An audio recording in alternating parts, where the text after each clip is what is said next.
Hey, Emily.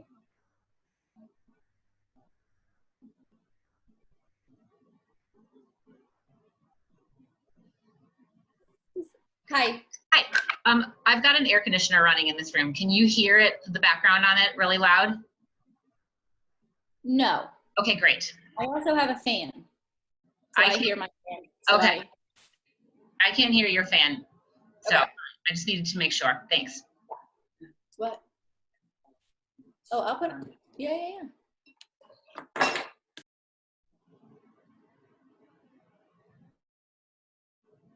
Hi, Nan. Good morning.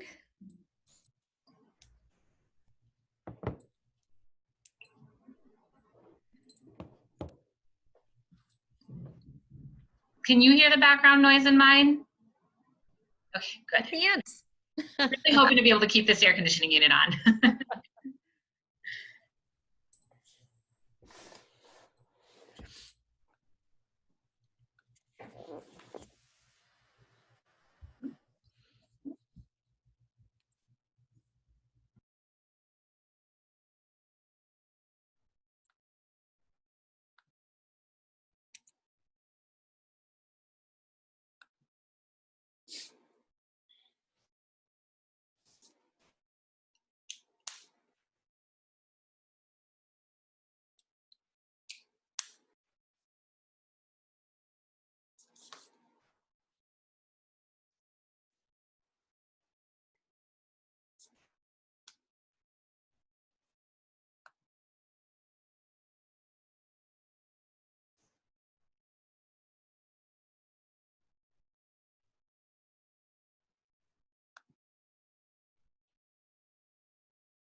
Sarah, can you hear me? Yes, I can. You've got a little bit of an echo today, though. Okay. I'm gonna sign out.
All right, we'll try this again. Sarah, can you hear me? Yes, I can hear you. Your video is There's no echo. Thank you. Sorry. Yeah, no worries.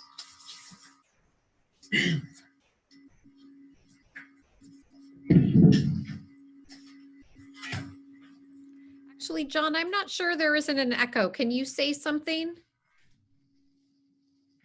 I can say something. What do you think, Sarah? Does that sound like an echo to you? I mean, it's a little tinny, but it doesn't seem to be echoing. Okay. It looks like John's in the meeting twice. That might be the reason there's an echo.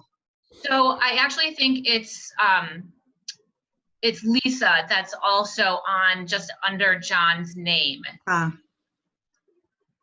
But John was, when there was an echo, John was on 3 times, so.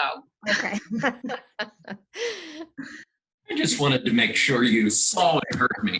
There are so many Johns. I knew there was more than one of you. The only way you're getting the work done. Hi, Dorothy. Good to see you. Hi. Thanks for coming today. Oh, you're welcome.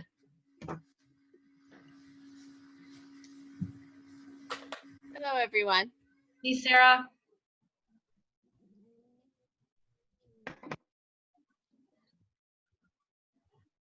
Unmute myself. Morning, everyone. Hey, David. Hey, Morning. David.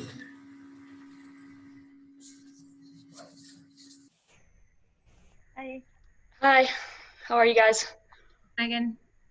Where's Bono today, Megan? He's not joining us. Nope. I'm relegated to the basement, David. Probably cooler. A little bit, yeah, for sure. Quieter, for sure. Hi, Dorothy.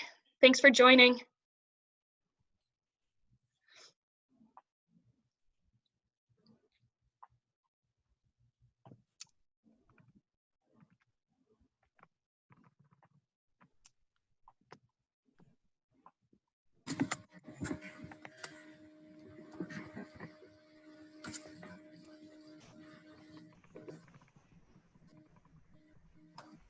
I'll give it about 1 more minute until we join.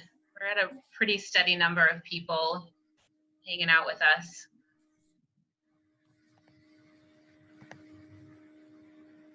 Sarah, will I be able to share my screen? I will give you those capabilities.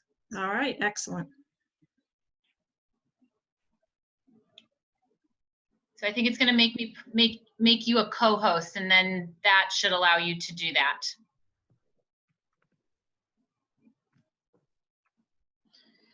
And Megan, I'm going to make you a co-host as well, just in case. Okay. I'm just gonna stop my video for a second, pull up some files. I had a parent bring me some flowers from her garden, so I wanted to make sure they made today's video. Very nice. Brightens everything.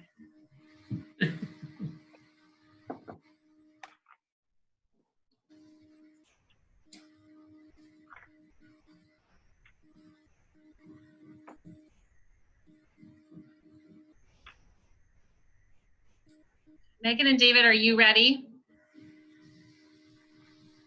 I'm ready. All right. Ready? Okay, so I will officially call the meeting to order at 10:33 a.m. Okay, Sarah, before we jump into things, Mhm.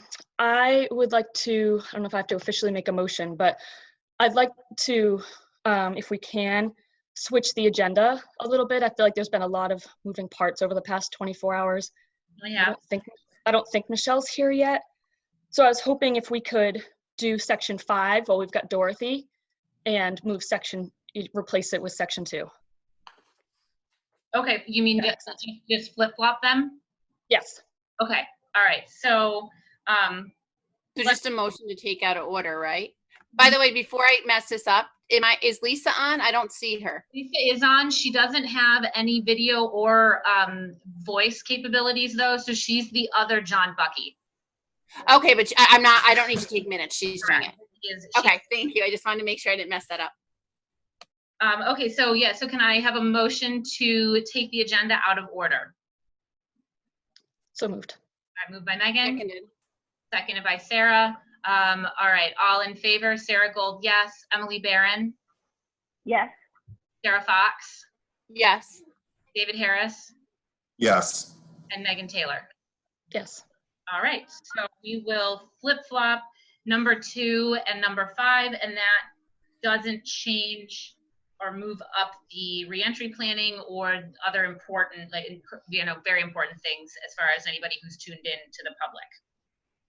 All right, so that brings us right up to the school communication discussion items. And so we have a district council discussion as well as a school committee internal communication discussion. We have Dorothy Presser, our Massachusetts School Committee state representative, here with us today, and she's going to kind of be part of our guide. So we will start, just to keep with the agenda as it is, we can start with the district council discussion. So there's a few kind of housekeeping pieces that seem to make a lot of sense on this agenda and most likely on further agendas as well. Just as we have a new permanent superintendent and kind of looking over some of the pieces that are currently in place at the district and whether we want to stick with those pieces or change things up a little bit. So part of that is looking into district council, so our legal representation for school committee, as well as this is a group that John would be able to utilize to help with any kind of legal issues within the district as well. So Megan had emailed everyone Dorothy's PowerPoint presentation. So hopefully everybody had a chance to flip through those slides. So John, do you have anything to kind of add on this discussion before we sort of open it up? No, I just, I thought Dorothy would go through her presentation, and then at the conclusion of that, I might talk a little bit about my thinking around the topic. Okay, great. So Dorothy, I don't think, unless you want to go through all of your slides, I don't think you had planned to do that. So No, I did not. no pressure to do that. Well, then I'll jump in with my thinking. Well, can I make a suggestion, John, here? Just please. because we did send, everyone has had a copy of the PowerPoint. So maybe we just start it, Sarah, with, because that was really meant to set the scene in terms of roles and responsibilities and the process. So maybe if we just start it with, if there's any questions kind of in terms of roles and responsibilities before we jump into, how we want to move forward. Sounds good. Sounds good. So any questions on I may have missed it, but when I went through and reviewed everything in the Dropbox yesterday, I didn't see this in the Dropbox. I sent it separately. It was in an email because it wasn't going to be presented formally on this meeting, so it was just in the email. Okay. It was from Megan? From Megan.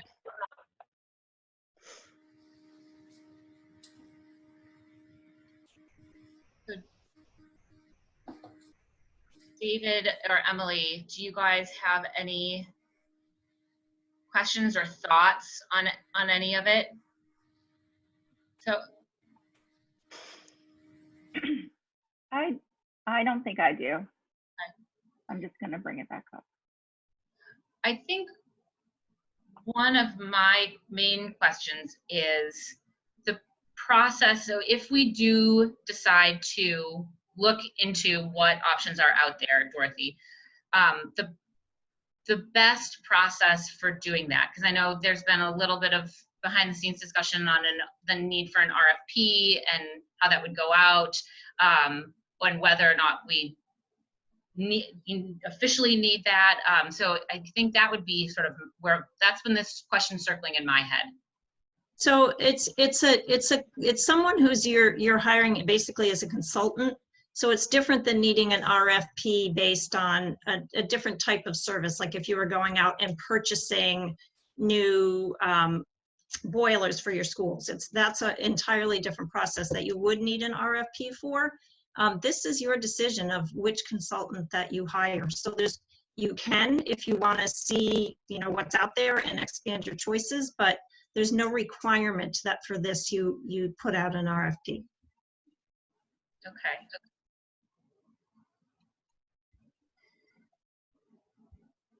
Is in your experience, Dorothy, is there a way that school committees usually, do they usually put out an RFP, or do they usually send just some type of letter? I mean, I don't think that there's hundreds of these firms in our area. So do they just kind of send a letter to all or some firms? So there's an organization called the Council of School Attorneys that you can find the list of the attorneys that belong to that organization on our website, and those would all be firms that represent school committees. So generally, if school committees decide to send out an RFP, they would use that list as the place to send it out, or just a letter, soliciting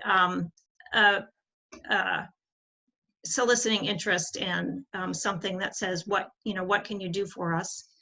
Then they might look over those packages that they receive, invite some people in for interviews.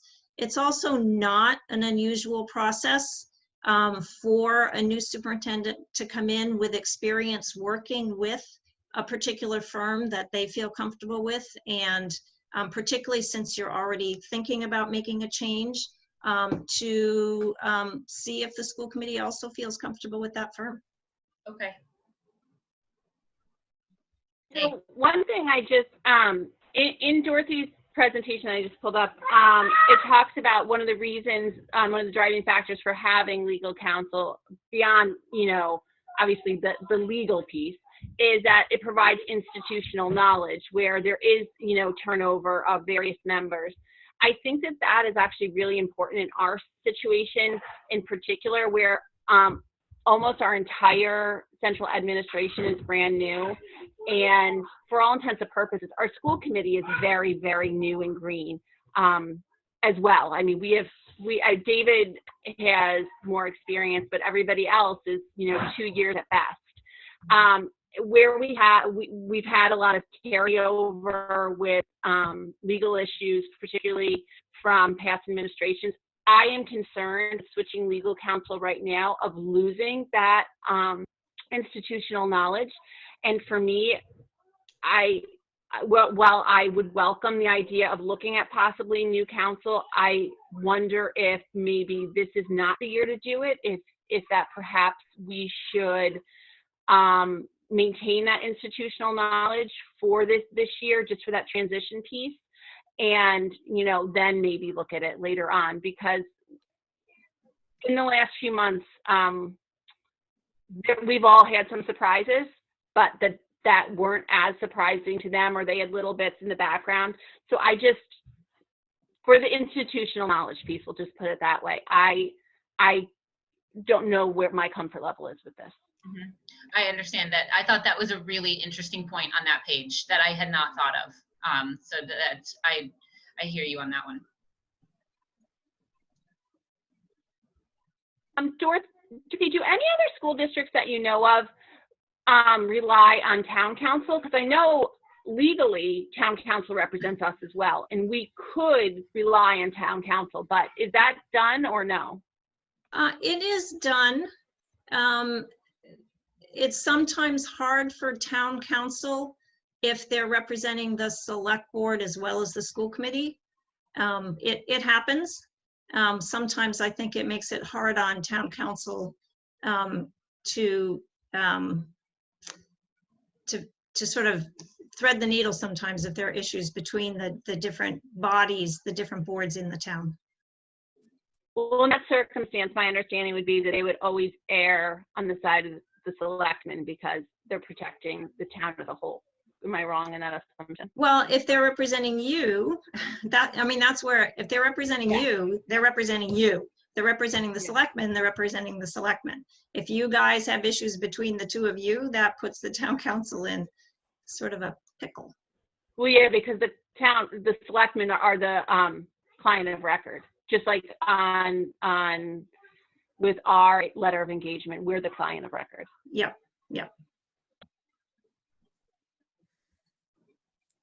So can I just ask a quick question? This is Absolutely. because I'm new. So do we currently have legal counsel for the school committee, and this is just to change? Yes. Okay. Yes. We use So Valerio and Associates. But what is bringing up the idea to change? Well, Yeah, go ahead, David. if I could, so we're looking to get information on, we talked about this, Sarah mentioned it, what are the level of services being provided, and how do we engage our council, and what are the duties and responsibilities, and so on and so forth. And I think it's just sound business practices. This is, we are, over the years, we do try and put various pieces of our work out to bid. And, this is an area that I think just it would be a, good sound business practice. And it doesn't mean that Valerio couldn't present their package to us as well, and they could continue to be retained. So I don't think it's necessarily a blanket request for a change, but we just think it would be reasonable to go through the process. Also, we do have collective bargaining coming up very shortly, which is a major role that our legal counsel plays for the town and the school committee. So I think it would just be good to get an overall understanding.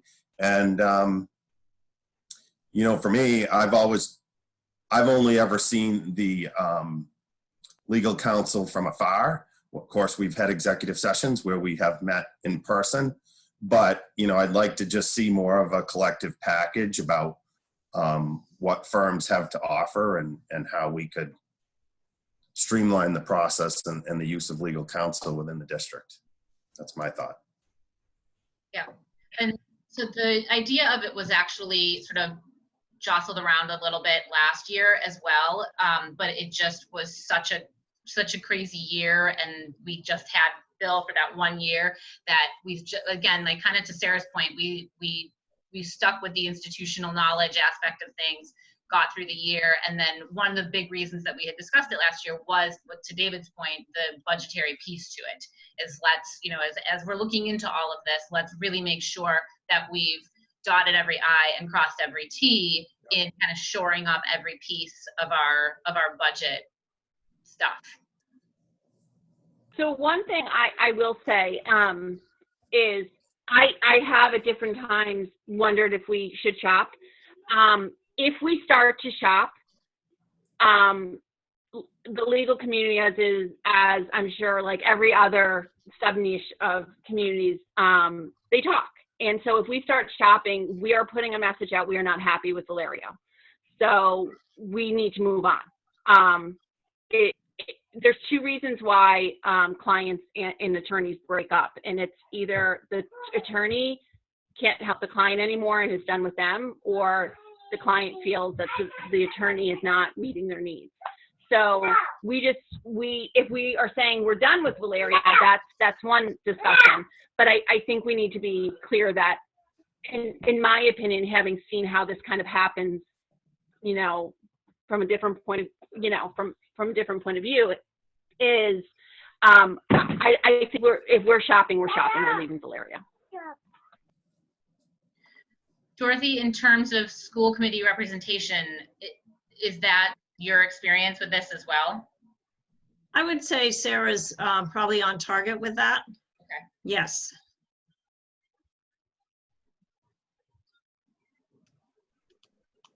I would think, there's probably instances where people do, or committees do what you are talking about is, it's time to review. But generally, if people are reviewing it, it's because there's something behind them deciding to do that. Okay. I will say from conversations I've had with various different administration in town, both on the town side and the school side in the last year, we do have more legal stuff than is typical for districts. So I just don't know if now is the time to kind of switch horses mid-race, if you know what I mean. Mm-hmm.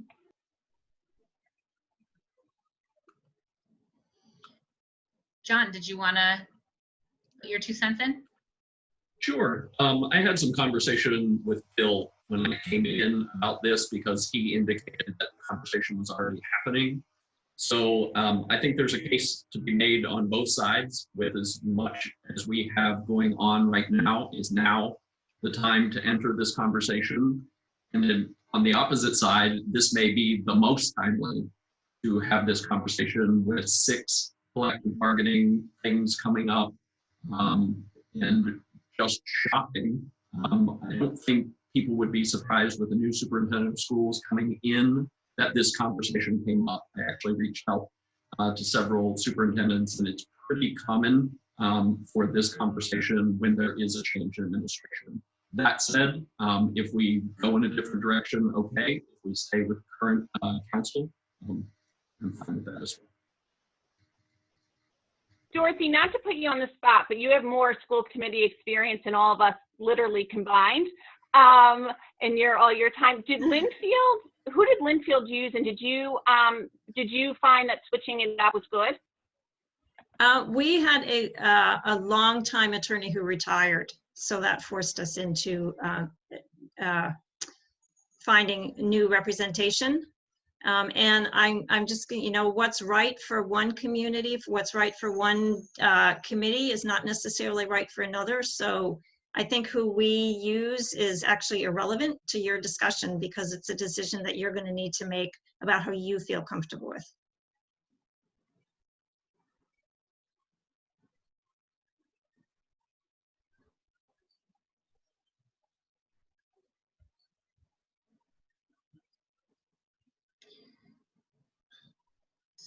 So, well, I haven't offered my 2 cents yet. Do you want to? Go ahead. Yes, because I'll just give my 2 cents on this. Is that I do think now is the right time, and it's not necessarily. I think it's more for what David said. Like, I would really like to understand what is available out there given our current and projected needs. And, I think Sarah's point is valid. I would say that's probably based on, historical data, and that's, hopefully not how we're going to proceed. But I do think we should kind of understand what the whole package is and view that from a fiduciary lens. I will say knowing the legal industry, their hourly rate is not in the high side at all. If this is a fiduciary lens, it's very reasonable, actually. Well, it's not necessarily just down to dollars, but what are you getting for those dollars? And, you know, comparing, I do think the comparison is worthwhile too. Comparing the quality and the breadth of the services. And I just think, you know, with John coming in a new administration, and as he said, you know, knowing that we're going to be going through, you know, a pretty comprehensive collective bargaining phase this year, I do think this is probably the time to at least review it. And again, it's not saying that we're 100% making a change, but it's worth kind of having a review and make sure that we've got all the information at our disposal to make the right decision. And I don't feel like we've got that. I don't feel like we've got that information right now. I just want to make sure this is about the quality of their work and not who they've worked with in the past. Absolutely.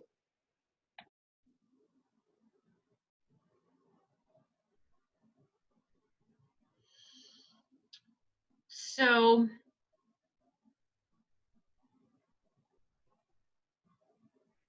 if I may, through the chair. yes. I think the timing is right for the exploration. If we stay with the current council, great. But I think that it will be information, fact-finding for the committee, and you can see comparatively what services, what your return on investment is. And I don't think the exploration is without merit.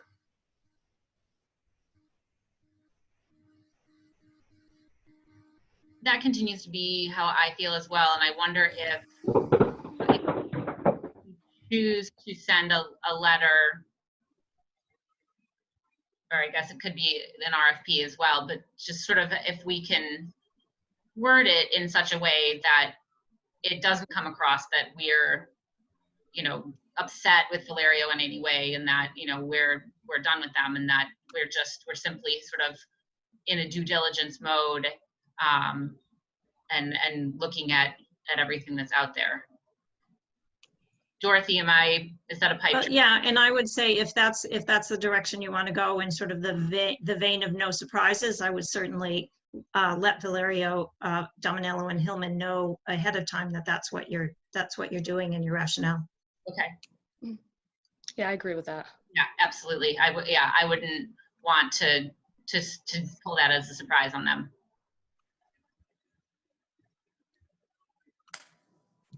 So, do we need a motion then? that's what I was just going to ask. Can I get a motion to, and I guess before I ask for a motion, it doesn't sound like we are mandated to put the RFP out there. So I guess in my head, I would support the creation of a letter, and then maybe we bring it back next time at our next meeting, or at a subsequent meeting if it doesn't make the most sense for the next meeting. Look at the letter, look at the list that Dorothy has on the MASC website, and go from there. You know, I would ask, honestly, John's input here, if he's got someone that he's worked with previously that he could recommend. I mean, especially because he is our incoming superintendent and has some experience there. And that's, you know, I would like to start there personally. Yeah. I've worked with different firms, but for the last 20 years, Stoneman, Chandler, and Miller in Boston has been the counsel in each district. We've used Mike Long for some employment law stuff.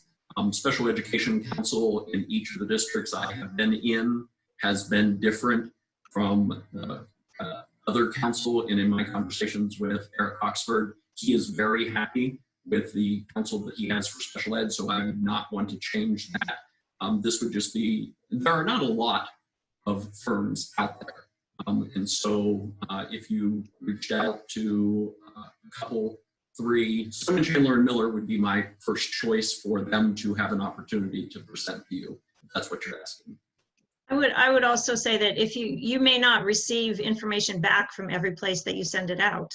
Just when you send out an RFP, not everybody responds.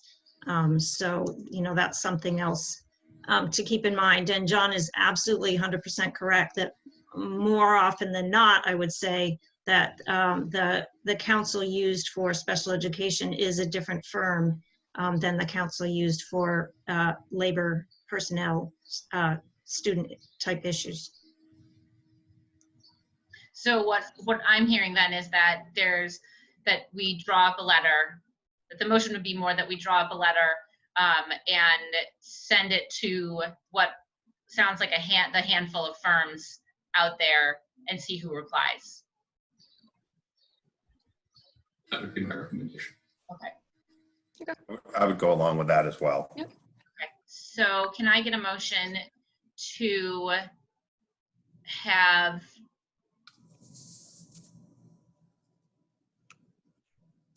can I get a motion to have Megan and myself work with John to write up a letter to be sent to the legal firms on MASC's list of recommendations? Recommendations. So moved. David moved. Second. Megan second. All right, so any discussion around that? So Dorothy, can you remind me approximately how many are on that list? Is it like 10 or 30 or? It's going to be more in line with 30, but when you look at the list, there's going to be places you obviously are not going to send because they are attorneys that are employed by the school district. So, you know, like a big school district, a big city might have their own attorney that they hire specifically for them and is not part of a firm. So so you won't send to the entire list, and between John and your business manager, they'll be able to look at the list and determine who's the appropriate places to send it are. Okay. All right. Because some of them may not even be regional enough. They may be based out of Springfield, Massachusetts, for instance, or not in an area where they could serve us too, I would guess. So that would be great to get that recommendation from Michelle and John. Okay. And I think that just to sort of say, if Megan and John and I have any issues where we feel like this needs to be brought back to the committee at our next meeting, then I won't hesitate to do that. And Sarah, do we need the committee approval on that letter, or can we kind of get that sent out and maybe have some, feedback anyway by the 10th? That sort of, I think in the way that I stated the motion, my hope is that we can get that letter out and then start to receive some feedback before the next meeting. Okay, perfect. And then if we get stuck, we'll send it, we'll hold it and get feedback from the committee. Okay. I just want to go on the record that I think now is not a good time, given that one of the main purposes, as noted by Dorothy, is institutional knowledge, and no one right here now has that institutional knowledge, and coupled with the fact that we are dealing with some complex legal situations right now that they have already dug into, as well as the fact that our union is already well versed with negotiating with them. I just don't think now's the time.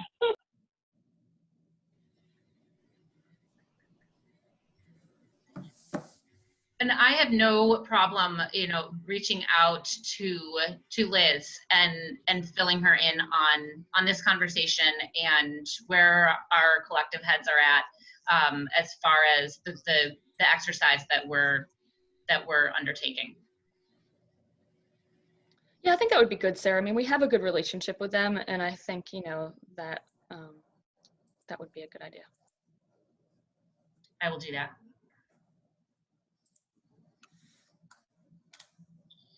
All right, so any other discussion pieces under that motion before we vote? I don't think you have a second yet. I do. Seconded. Oh, okay. I think so. Quietly. All right, so roll call. Sarah Gold, yes. Emily Barron? Yes. Sarah Fox? No. David Harris? Yes. Megan Taylor? Yes. All right, so that motion carries 4-1. All right, thanks for your help with that, Dorothy. Sure. All right, so that leads us to school committee internal communication. This is something that we kind of go through each year. Dorothy is usually around to help us out on this. So there were a couple of things in our Dropbox. One is our current policies on how we govern, so sort of the operating protocols. And then the next is a draft that John has put together in how he would like to see things move forward, much of which is very similar, if not the same, but I think there's just a little bit more meat to what John has put out from his desk. So I will open this up for conversation. Did everybody get a chance to look, particularly since the one is you know, all our current policies, but particularly John's information over?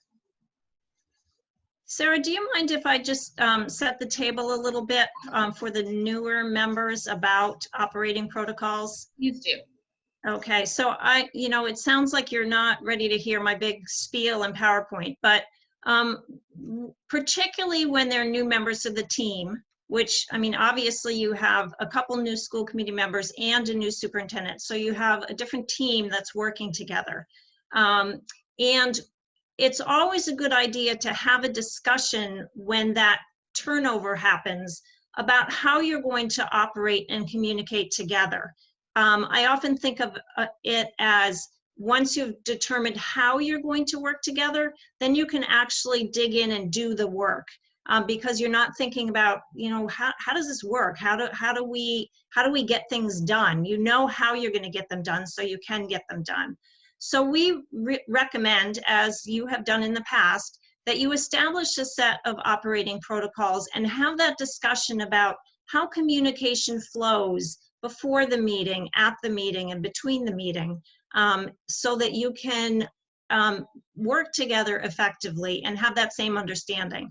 You have a couple people that have come on not working with the committee in the past. You have John coming on, who is coming from another district, has different experiences, and may make different assumptions about how that operation and communication happens differently than it happens in Marblehead. So even though you have established operating protocols, now's really the time to look at them and say, are they working for us? Do we want to make any changes? And are there areas that the operating protocols may not have been working for us as effectively as we want? So we want to edit or add to those protocols. So that's my setting the table. And Sarah, I'll throw it back to you. So thanks, Dorothy. So if you want to go ahead and do the presentation, that would be great. Sorry, I didn't Okay. to kind of veer off course. Well, and what I'm gonna do really quickly. Let's see if this works. Yep. Okay. So let me see if it's working right from my end here.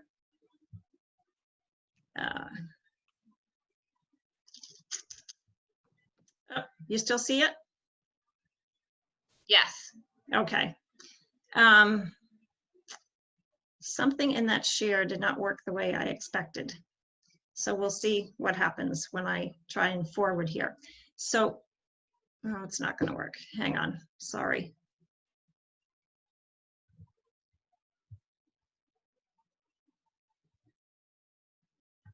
Okay, I got it. Sorry about that. No problem. Okay, so I always start my presentations with just having you think big picture. And if you think about what is the overarching mission of the school committee, what would people say? Just throw out some thoughts. Well, clearly to hire the new superintendent, or okay. to hire this. Hire the superintendent, evaluate the superintendent. I think that you know, to set policy, maintain policy that reflects the values of the district. Absolutely. I'm just going to take this right from the MASC, from the School Reform Act.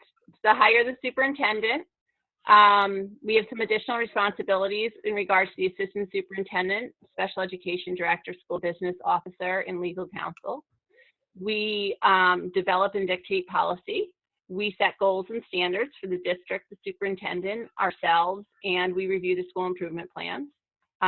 We set the district budget, and we are the employer of record for collective bargaining. All right. So a very nice recap. So when we think big picture, think of everything that you talked about fits under that umbrella. According to the National School Boards Association, the overarching mission of any school committee is continuous improvement in student achievement.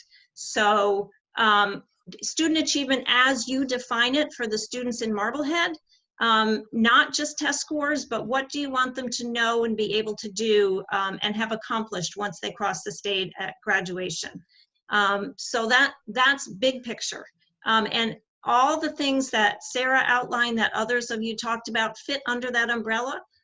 Taking those responsibilities seriously and doing them well is the way the district runs effectively in that pursuit of student achievement. So we talk about the school committee and the superintendent together being the governance team that needs to be able to work effectively in that pursuit of what you want for your district goals, and that ultimate goal of continuous improvement in student achievement. And part of that working together is understanding that there's different roles for the superintendent and the committee, that both have a leadership role, this committee from a governance viewpoint and the superintendent from the management viewpoint, managing the day-to-day operations of the district. So the superintendent is going to come to the school committee with recommendations on goals, on policy and budget. School committee deliberates over those recommendations, makes decisions, and hands it back to the superintendent to implement the decisions that the committee has made. So this committee is thinking about those big picture questions of what and why, how much.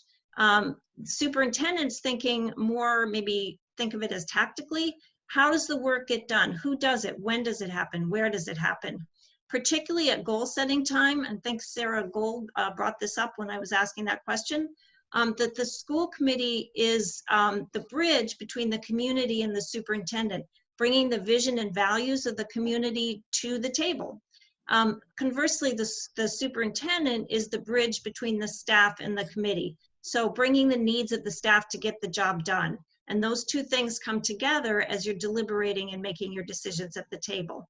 Both sides have the responsibility for promoting trust and mutual respect in that relationship. And when it's all humming along well, then you have the trust of the community too. So there's also a difference between being the committee, which only exists when there's a properly posted meeting, or being an individual member. So outside of a committee meeting, you have no authority unless it's been specifically granted to you by the committee. So you might have liaison responsibilities, subcommittee responsibilities. The chair has additional responsibilities. But other than that, you're really just another man on the street. However, as a member of the body, you certainly have the responsibility to come to meetings prepared, to contribute to and communicate to the discussion,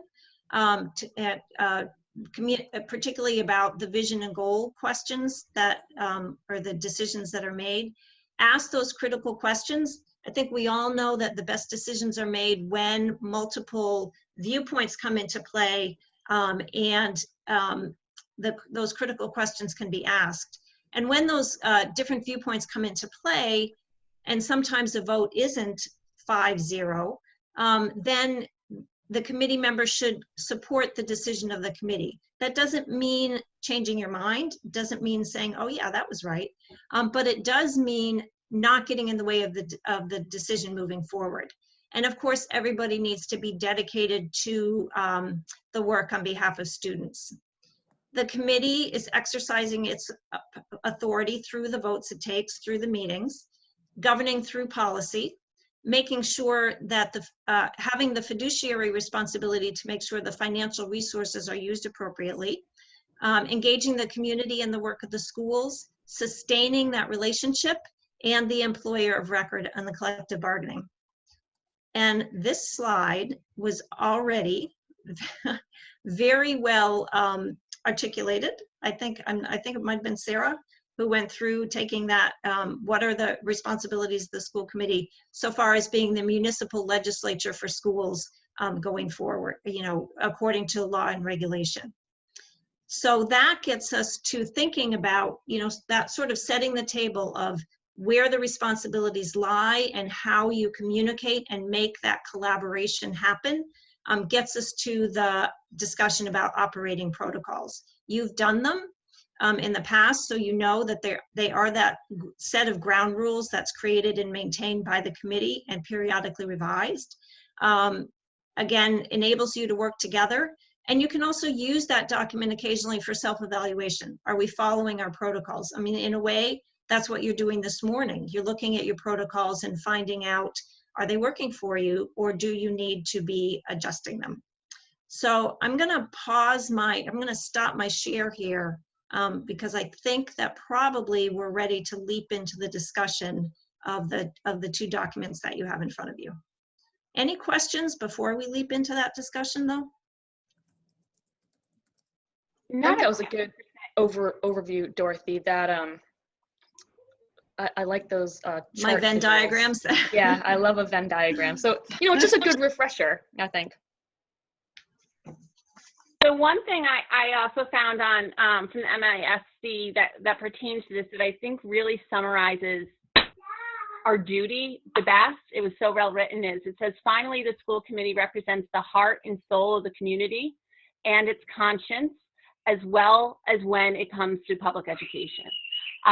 Citizens look to the board for guidance and to personify the best qualities of the city, town, or region. The obligation to fulfill these standards is an unwritten but important standard.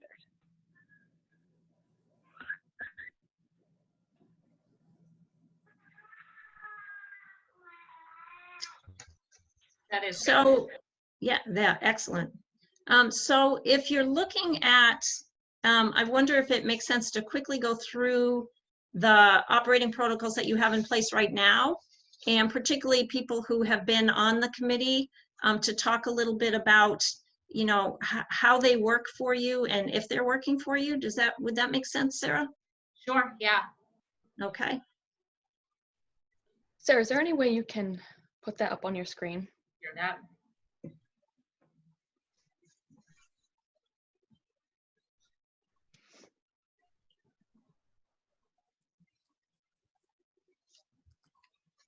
While she's doing that, I just want to apologize that occasionally I have a little head pop into the screen.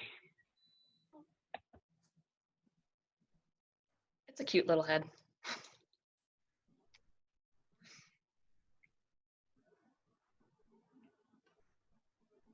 All right, can everybody see that?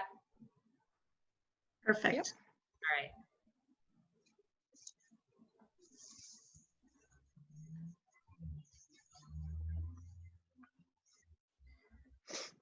So, Dorothy, would it be best if I read through this, or is that silly? No, I think, why don't you, what I'm thinking a little bit is, and I don't think you can do this as a split screen, and John, you're probably most familiar with the document that you expanded on some of these things. I'm wondering if in reading one bullet, if we cross to the other document, I'm just looking at this first bullet, we shall conduct business through a set agenda tied to district goals. I noticed that in John's document, bullet 2 covers the same thing and expands it a little bit more. Yeah, and I feel as though in John's document that number 1 and number 2 are actually both kind of expansions on that first bullet. Yeah, yeah. So we acknowledge that a school committee meeting is a meeting of the school committee that is held in public, not a public meeting, and we shall conduct business through a set agenda that should be connected to district goals. Emerging items shall be addressed in subsequent meetings through planned agenda items unless it is determined by the school committee chairperson that it would be detrimental to delay the issue until a subsequent meeting. Requests to add items to an agenda shall be made to the superintendent or the school committee chairperson in accordance with the law. Now, correct me if I'm wrong, but we are a public meeting. We're not a public hearing, which means it's not a free-for-all and people can't talk out of turn in without the discretion of the chair or during public comment. Absolutely correct. But by law, we are a public meeting. Yes. Okay. But I think the differentiation here is it's a meeting held in public. That's the public meeting, not a meeting with the public, which would be a public hearing. Yes. No, that's like the term I was just looking for, was to clarify with that. It's not a public hearing. Yeah. So maybe that needs to, if we're thinking about this kind of as a draft with, as we're discussing it today, then to kind of stew on it. This is how I saw this. So we're discussing it today, stewing on it, and then it'll come back for further discussion and a vote, ostensibly at a subsequent meeting. Maybe that's sort of a clarification that needs to be made. So, also, because this would be a policy change, doesn't this need to be read twice in a public meeting before we can vote on it? So what? I was going to answer the wrong question, so I'll be quiet. So that, yeah, I think it does. Because if it's a policy, if it is a policy change, because these are our operating protocols, then yes. So we often talk about protocols as not being coded into policy because you want it to be a flexible enough document that can change fairly easily. Not to say, don't follow the procedure of making sure that you deliberate, that you have enough time to think about it before you vote. And you also don't want to vote at a workshop. Generally, there's no votes taken there other than what is expected on the agenda. So we talk about it as being not like buried in your policy manual, but a little more front and center. And also being something that's a little bit more flexible than you think about policy with multiple readings and so forth, so that it can change as committee members change or as you see a need to tweak and change the document. We also talk about it being not getting so long and like a big rule book that it becomes sort of burdensome to try and follow, but to put those important things out there succinctly so that you can keep it front of mind.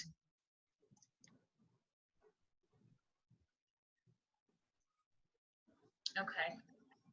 Yeah, I think also we did work through these over the years, I believe, and make some edits. Mm-hmm. So. Yeah, to David's point, I think that if I recall, these were worked on for about 2 years by the policy committee with conjunction with MASC. And I wonder if if there's an area of our current operating protocols that isn't working for someone, if maybe we just talk about that area, because personally, I think that they've been working well.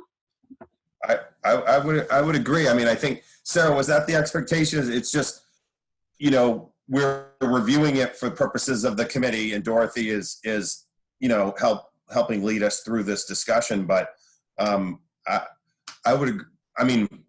I'm open to suggestions for people that might want to, smooth them over or make some recommended changes. But I'm good with how we govern. I think they have served us well, and maybe we don't need to make any changes.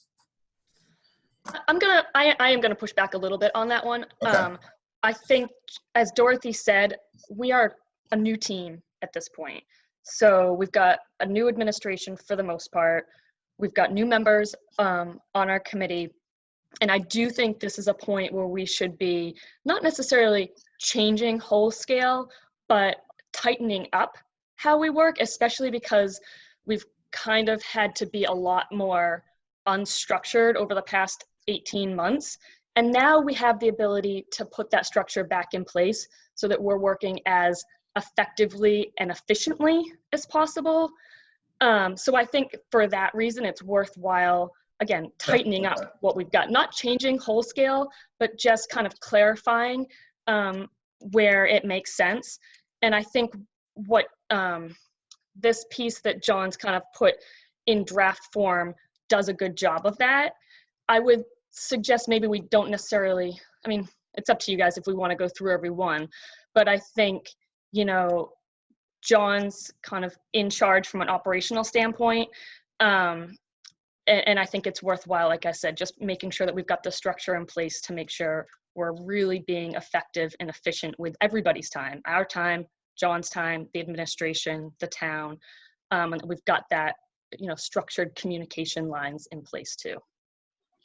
Yeah, I would say, I think I remember talking to you guys last summer and saying, you know, given what you had been going through, it seemed like there were times when you felt the need to sort of step a little bit out of your school committee role into more of an administrative role.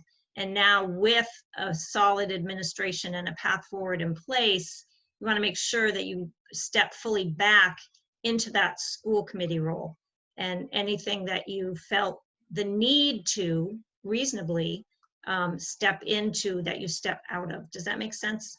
Yeah, it does. And that's my thinking on this as well, is that is sort of that and as well as Megan's, is that, you know, we do have someone new who is permanent, and that we want to establish a really tight protocol for how our relationships and are built with John and the administration.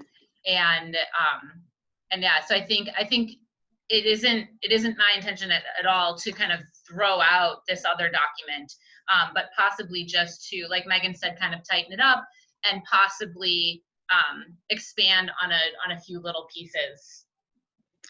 And I think you also want to make sure that new members, Emily, I just saw you waving your hand. I think you want to make sure that new members understand and have a chance to say, you know, what does this mean? And how does it get applied?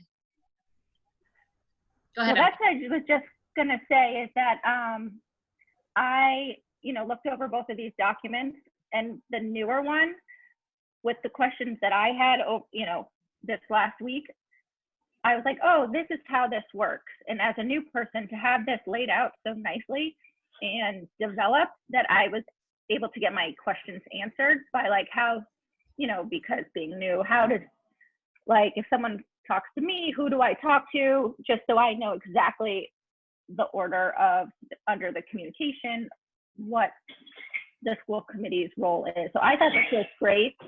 And I think the more developed one is better, has more information and is in more detail and can help us really understand what our roles should be. So this is the new guy.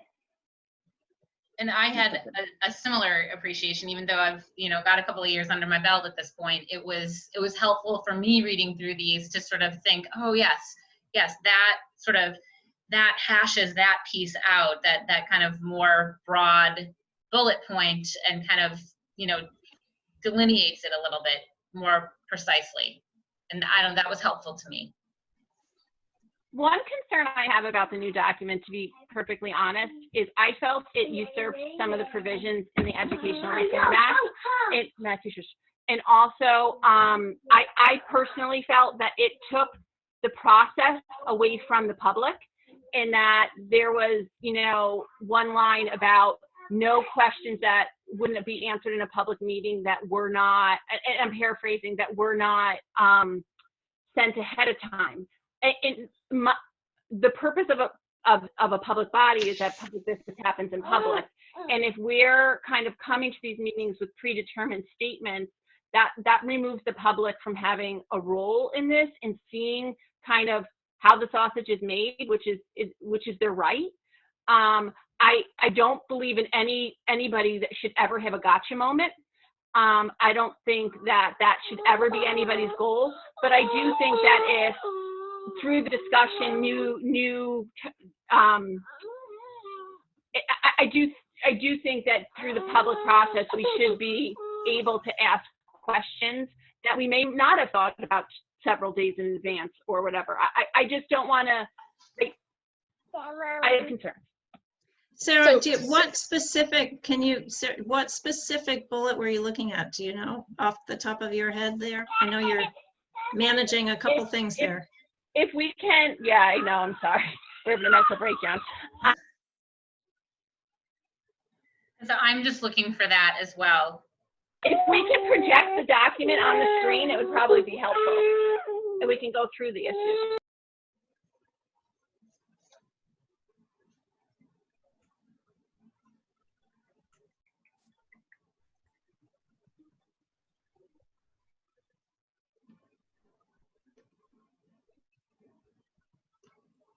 It looks like they'll be coming up on the screen in a minute. Okay.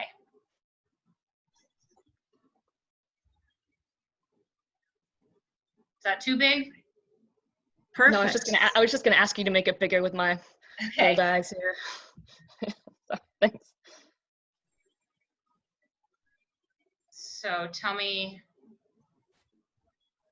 I felt that new business kind of was somewhat felt removed from this, the idea of having new business on an agenda. So Sarah, which one is that? Just so we can all look at it. It wasn't that it was specifically outlined, it was that emerging items shall be addressed in subsequent meetings. I like the way we have new business now. It works well as things unfold rapidly. So I'm going to push back a little bit on that, or maybe you can give me a little bit more local context, because that's not an uncommon bullet to have, and it's also sometimes an open meeting law issue. If you have an issue that's not on the agenda and you begin to discuss it, that can be a violation of the open meeting law because you have not advised the public that you're going to discuss that. I totally understand that. New business pertains to anything that could not have been foreseen 48 hours of advance. My reading of number 2 was actually how we do it right now.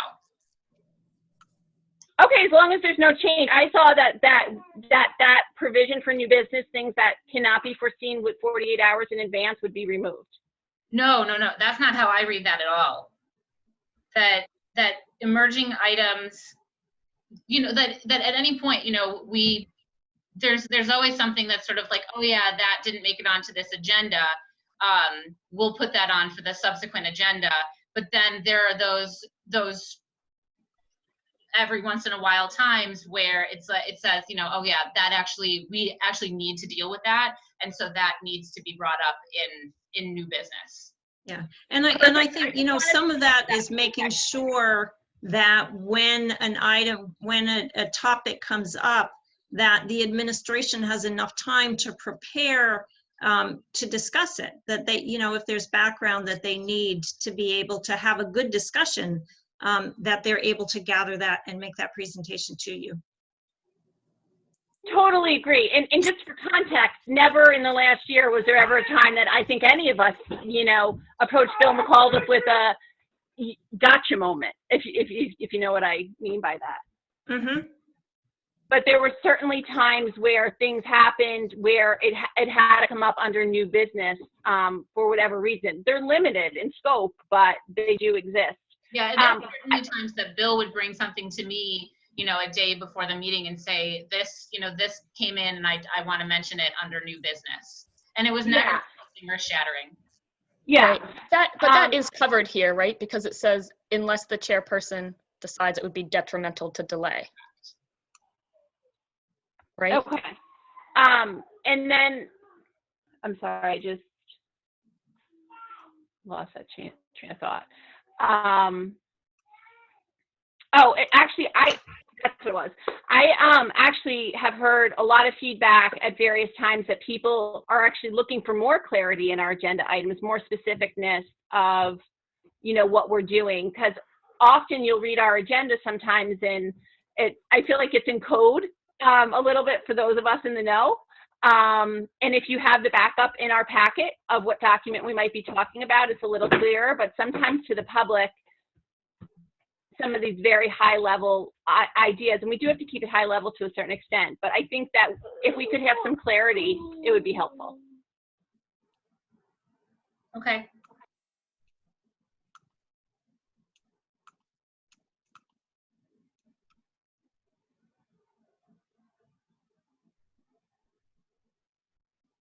And while I agree with 4 wholeheartedly, I feel like writing it like that kind of diminishes all of our professionalism that we would need to be told to vote not personalities. Well, I think we need, you know, as Dorothy said, that this is a flexible document, and so it can change. And you know, on every one of the summer retreats that I've participated in, we've had a conversation around internal communication and policies and protocols and everything, or operating protocols. But I think that I actually like keeping that in there, because although, you know, no one on this current committee may struggle with that, you know, we don't know, you know, 3 committees into the future what may be happening, and that I think it's a good one to keep on there. But as Dorothy noted, this is something that each new committee should review themselves. So I think we are designing this for this committee. And if people feel that each other are voting that way, that's okay. But I personally have respect that all of you are voting based on the decision and not on personalities or alliances. So I'm not a fan, I'm just going to say this, of group wordsmithing. But I do wonder if maybe personalities isn't quite the word. And I think that there's also something in here about not voting on bias, or there's another, so maybe something else that covers this. On the current policy that we have, or the protocols that we have, it says school committee members will engage in open-minded, respectful debate, vote our convictions, avoid bias, and will support the decisions of the majority of the committee. So maybe I think that's perfect. Just continue to use that.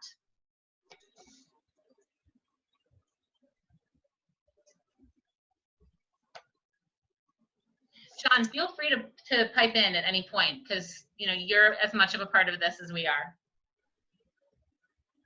So to avoid either credit or blame, I will share kind of how this came to be. I reached out to Bill and asked, is there a protocol for communication? Is there a process document?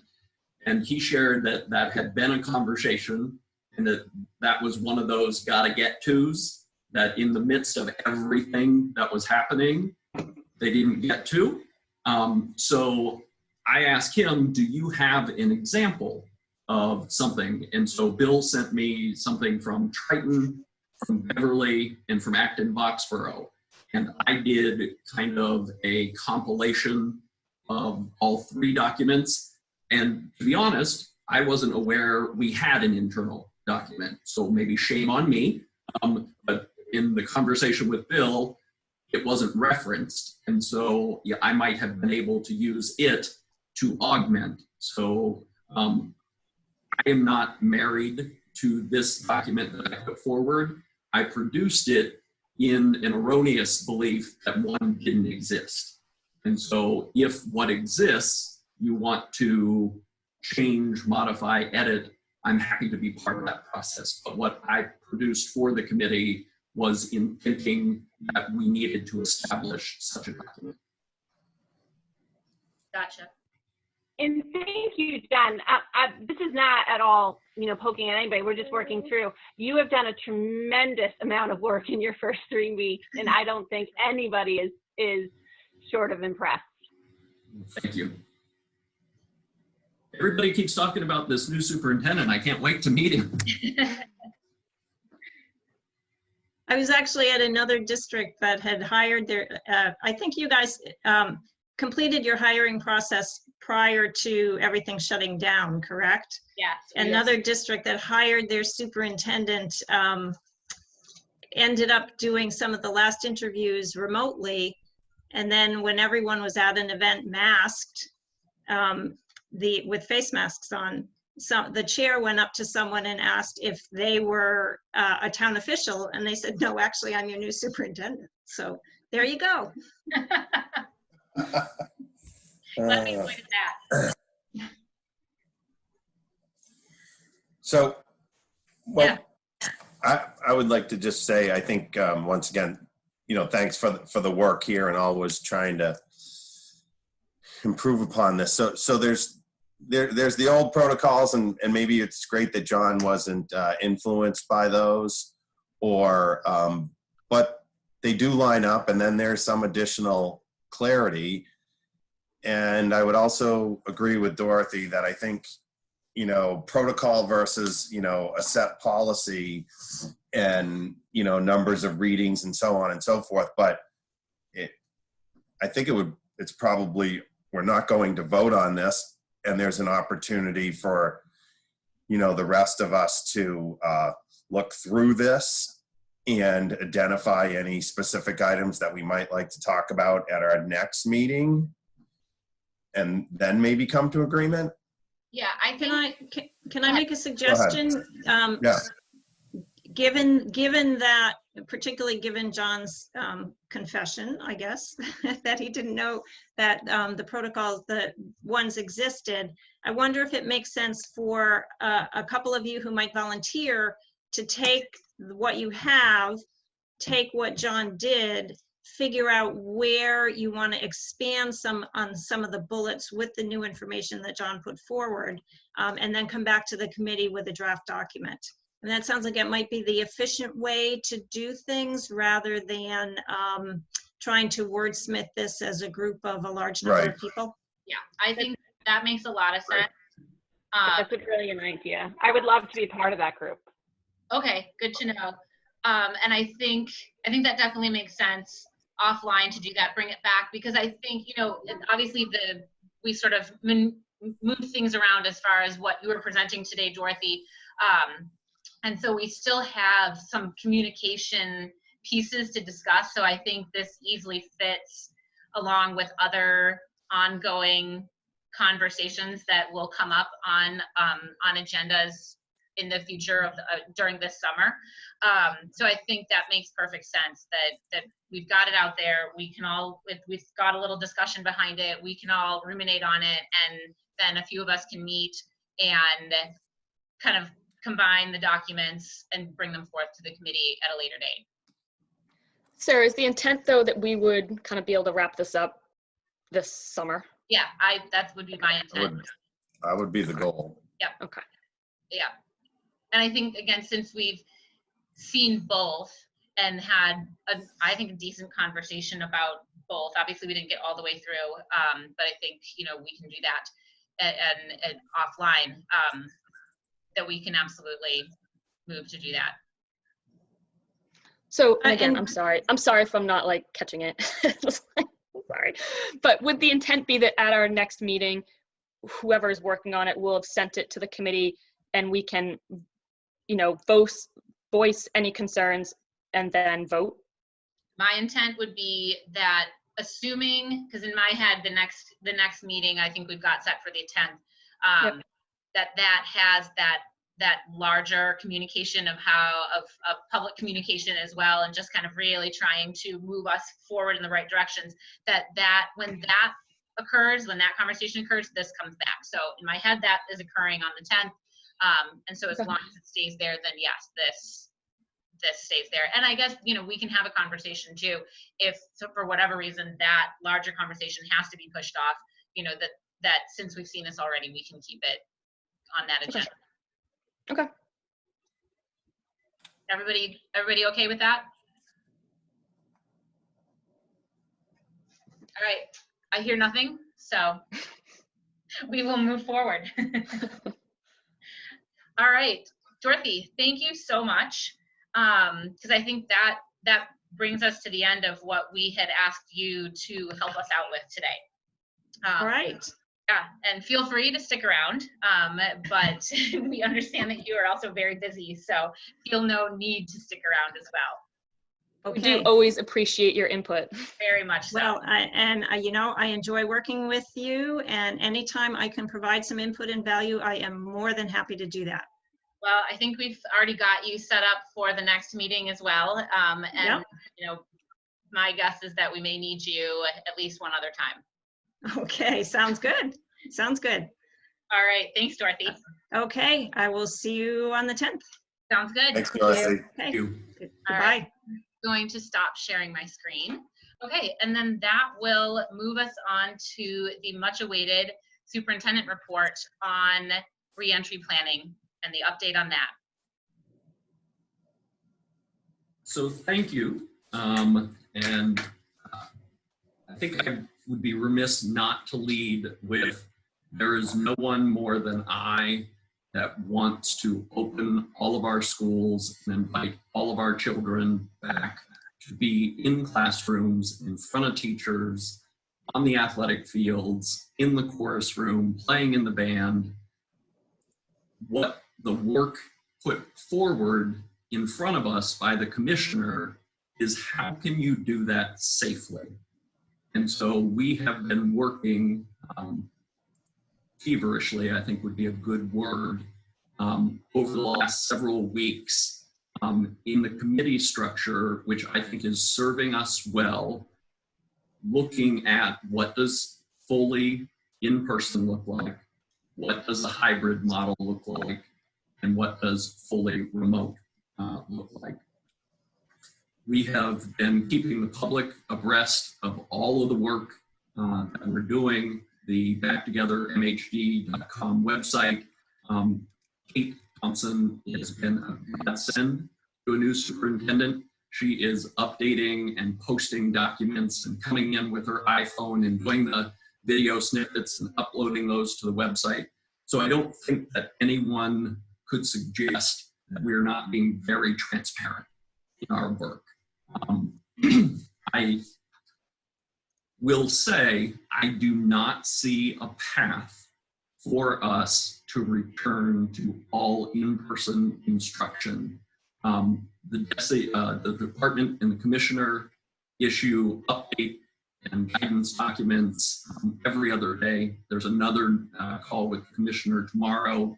So a new document of 15 pages about COVID responses. What do you do with transportation? How does this impact food service? And so as we get that information, it looks less and less likely that we could bring everyone back safely in person and maintain the 6-foot distance. The principals have done an incredible amount of work measuring buildings, looking at capacity, repurposing spaces, and yes, we could bring people back with the 3-foot distancing, but the Board of Health, that's not their recommendation, and the more that we learn, it doesn't seem the safest alternative. So the 6-foot distancing is really what we're using as our benchmark, which all but eliminates the possibility of returning everyone to in-person instruction. We will be posting all of what I'm talking about today, later this afternoon, the memo that the school committee got to the backtogethermhd.com website. And then I'm going to go on what I'm calling listening tours. I'll have a staff session tomorrow from 1 to 2, parent and family session 6 to 7, and then 2 more sessions on Thursday. And again, we'll post all of that information. And so you guys have the data and the statistics about in-person and hybrid. While approximately 2/3 of our families would like to go back in person, our staff are not at that place. And so a hybrid model, I think, really makes the most sense. And Nan Murphy, who is a blessing to me every day, has done an incredible amount of work with the teaching and learning committees, the pre-K to 6, the 7 to 12, and they have come up with really creative ways to cohort students to get them back into classrooms safely. And so what I provided you was schedules for the pre-K to 6 model. And when we talked about bringing people back in hybrid models, there was no real clear winner with 45% of families saying, let's go every other week. 48% saying let's do the every other day, 41% saying what about a morning and an afternoon. And in Nan's brilliance and work, she was able to get a variety of each of those approaches for returning students in the cohort model to in-person instruction. So for the pre-K to 6 model, students will be in a cohort on a 2-week rotating schedule, so that over the course of 10 academic days, they will have been in front of their teacher 5 times for approximately 4 hours each. And then when students are not in the face-to-face instruction, they are in a remote learning, but each school will have a remote learning liaison. Each cohort will have a professional that will interface with the students in remote learning. They are really breaking down those schedules to make sure that the lessons we learned from last spring, or what didn't work in remote learning, are addressed for families in a specific schedule, set times, attendance requirements, grading. So many of those pieces that were missing elements and really a source of frustration for our families are captured in the hybrid model. And then you have the middle school hybrid model, where students are either in a morning session or an afternoon session. And so those students are coming in for approximately 2.5 hours each day, either in a morning cohort or an afternoon cohort. The high school similarly has a cohort A and a cohort B that meet in a morning or an afternoon session. As I roll this out, I want to caution people that this cannot be a zero-sum game. It's all or nothing. Because I know people that want to go totally in person and people that have to stay totally remote feel passionately about those. And this is where I think the hybrid model, which I will concede initially was the most confusing to me. I was like, I don't see how that will work. And Nan and her committees have just done great work and compromise, because nobody on the committees said, no, it has to be this way. People came to the table with passionate feelings and ideas, but then as educators spoke, parents were like, oh, we didn't think about that, makes sense. Parents added something, educators were like, oh, that's a piece we might not have considered. And so Nan and her work with the Teaching and Learning Committee, they're not meeting once a week for an hour. They're meeting regularly for extended period of times. So as we're rolling this out, she already has both groups at the ready. So as questions are posed today and we're listening to community input, if we have to pivot and make some adjustments, she's ready to do that work. I think I'll pause there and open it up for questions. That we can't return to 100% in-person instruction. I think that it is highly likely that we will have to go remote at some point or points in the coming year. And the work that Teaching and Learning has done to establish these schedules makes that pivot so much easier. There's a structure, there's a process, there's systems, so that if there is the need to close down a school or close the schools, we can pivot to that remote learning model given this infrastructure. Thanks, John. Sarah, Yes. can I just ask John to clarify that last statement? Yeah, absolutely. Is that all right? Because John, I guess what I'm trying to understand is I can see it in the pre-K to 6 because there's remote learning happening during that day anyway through the hybrid models, but can you talk about that transition from a hybrid to remote for both vets and the high school? Yep, the Teaching and Learning Committees are working on, I think Sarah Fox said this earlier, the sausage being made on that, but the structure of the timing that kids could be, they know that they're either going to be face-to-face or in remote in that 2.5 hour block. So they're putting structures in place that if it has to be all remote, students would know that they are responsible during those times. So it's more the schedule piece of it. So Yes. technically when they're in person, you know, for the high school, the Monday, Tuesday, Thursday, Friday, or Thursday, Friday, then that would just be, they'd be virtually, but at those same times for those same classes. I believe that to be true, and I would ask Nan to jump in if I've missed that.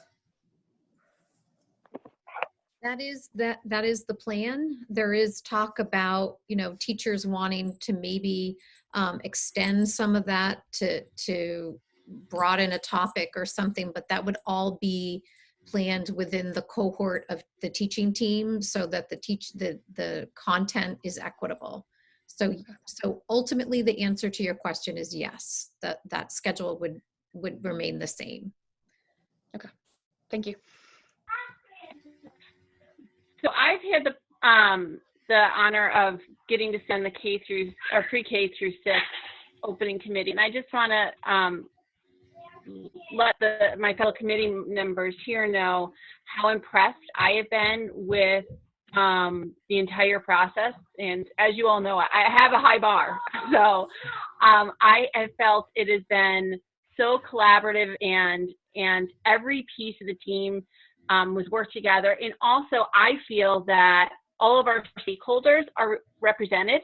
There's people from every mindset, and it's always been respectful, but it's also been very honest. So teachers have been really honest about what their hurdles were last spring, because they existed for teachers and parents and students. And parents have been really honest about the hurdles on our side. And it's really been this idea of let's identify what didn't work so we can get to what works best. And it's been a really great process. And we've all acknowledged there's no perfect solution, because the perfect solution would be that every child is in a school safely. And due to circumstances beyond anyone's control, as John said, that's just not possible. So I truly believe we're getting to the best non-perfect solution, if you will. And I felt really good about the process. Sarah, and there's been a lot of process, lot. Thank you very much for saying that. And I was remiss in talking about the in-person, because I know that people feel very strongly about that. In the North Shore Superintendent's Roundtable, they put out a survey, and not one of the 19 school districts responding were talking about a fully in-person model. It just is not feasible. So most are looking at the hybrid, and there was just information out of one of our neighbors today that they're pushing to open fully remote. And so people continue to be all over the spectrum. What I'm very proud about, the work we have done here, is the compromise, is getting students back into buildings in front of teachers, attending to the academic and social emotional needs without jeopardizing that safety piece, which I think is paramount. David, I know you've got a work meeting that you have to hop off for in a few. Do you have any questions or comments or anything that you want to weigh in on before you have to hop off? Hopefully you'll be back, but I don't know where we'll be at on the agenda at that point. Right. No, I mean, just so since we're hearing this now, just a summary of what, while things could evolve and continue to change, what would the next steps be, John? Is something? Yeah, we're doing a staff listening session tomorrow for them to give feedback on the hybrid model.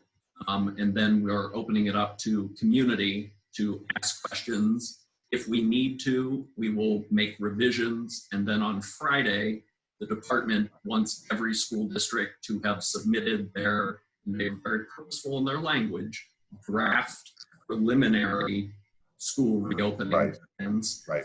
We will then have 10 days. We'll put out another survey to constituents that will be much more pointed in terms of what will you elect to do?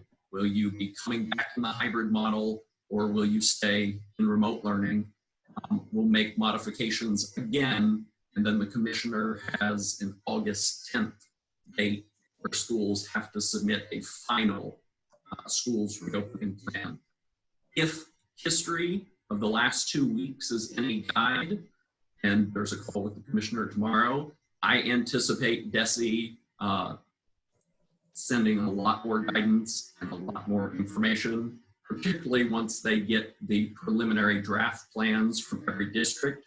I think that's going to be very telling to the department, and they might be able to step in and be more directed in their approach.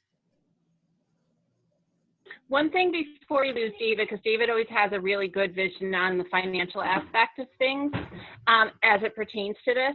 And I've voiced this concern before, where we will be in this hybrid, more of a half-day model. I just want us to be brainstorming about some of our revolving accounts, like kindergarten tuition, and how budgetary-wise we'll manage things. So David's always a good mind on that. So I wanted to put that out there before we lost him.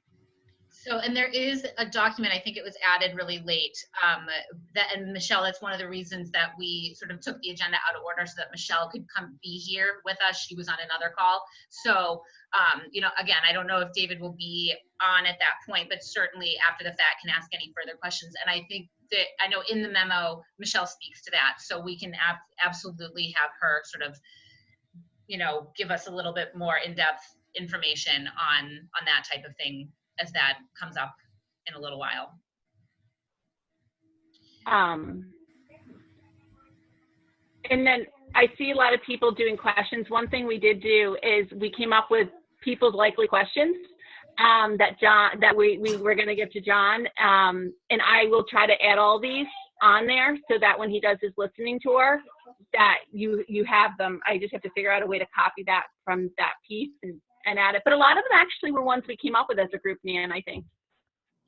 That chat saves as the recording saves and everything after this. I believe that chat saves. So I will do my best. I've not been very successful in sort of being able to navigate through the recordings and everything, but I will do my best to get that to you. Yeah, David. And you can also drag and copy the chat right before you exit the meeting and cut and paste it onto a Word document. That's a really good idea. Yeah. So Sarah, I won't end the meeting until we've been able to do that.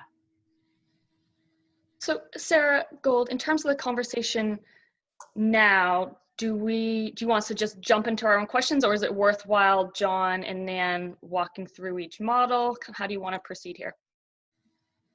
I think John, this is my opinion, I think John sort of gave that higher level.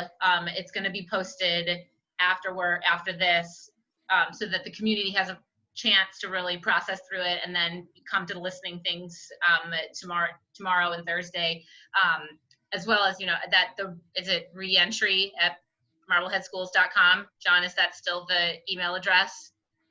Yes. Okay, so that, you know, those questions can be submitted as well. So I think at this point, we can ask questions. So one policy question I've had is,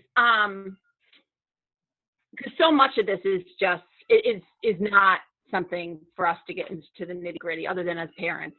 One policy question is, when we talk about the possibility with remote learning, particularly where some families will choose that from the beginning, I think the idea is if we become all remote, that will be different than if families choose from the get-go that they're all remote. Where we have some staff, I forgot the percentage, I think John put it in the memo, something like 50, was it 54%, something like that, of staff that was kind of preferring it. And then we have some families that prefer to be remote for various reasons. Will we be, as a policy in Marblehead, requesting that there be a remote plan that our students here are taught by, like in a cohort of Marblehead students with a Marblehead teacher, taught with a curriculum designed by you know, a Marblehead educator? Or are we going to look at the policy of enrolling in one of these potential rollouts in the state?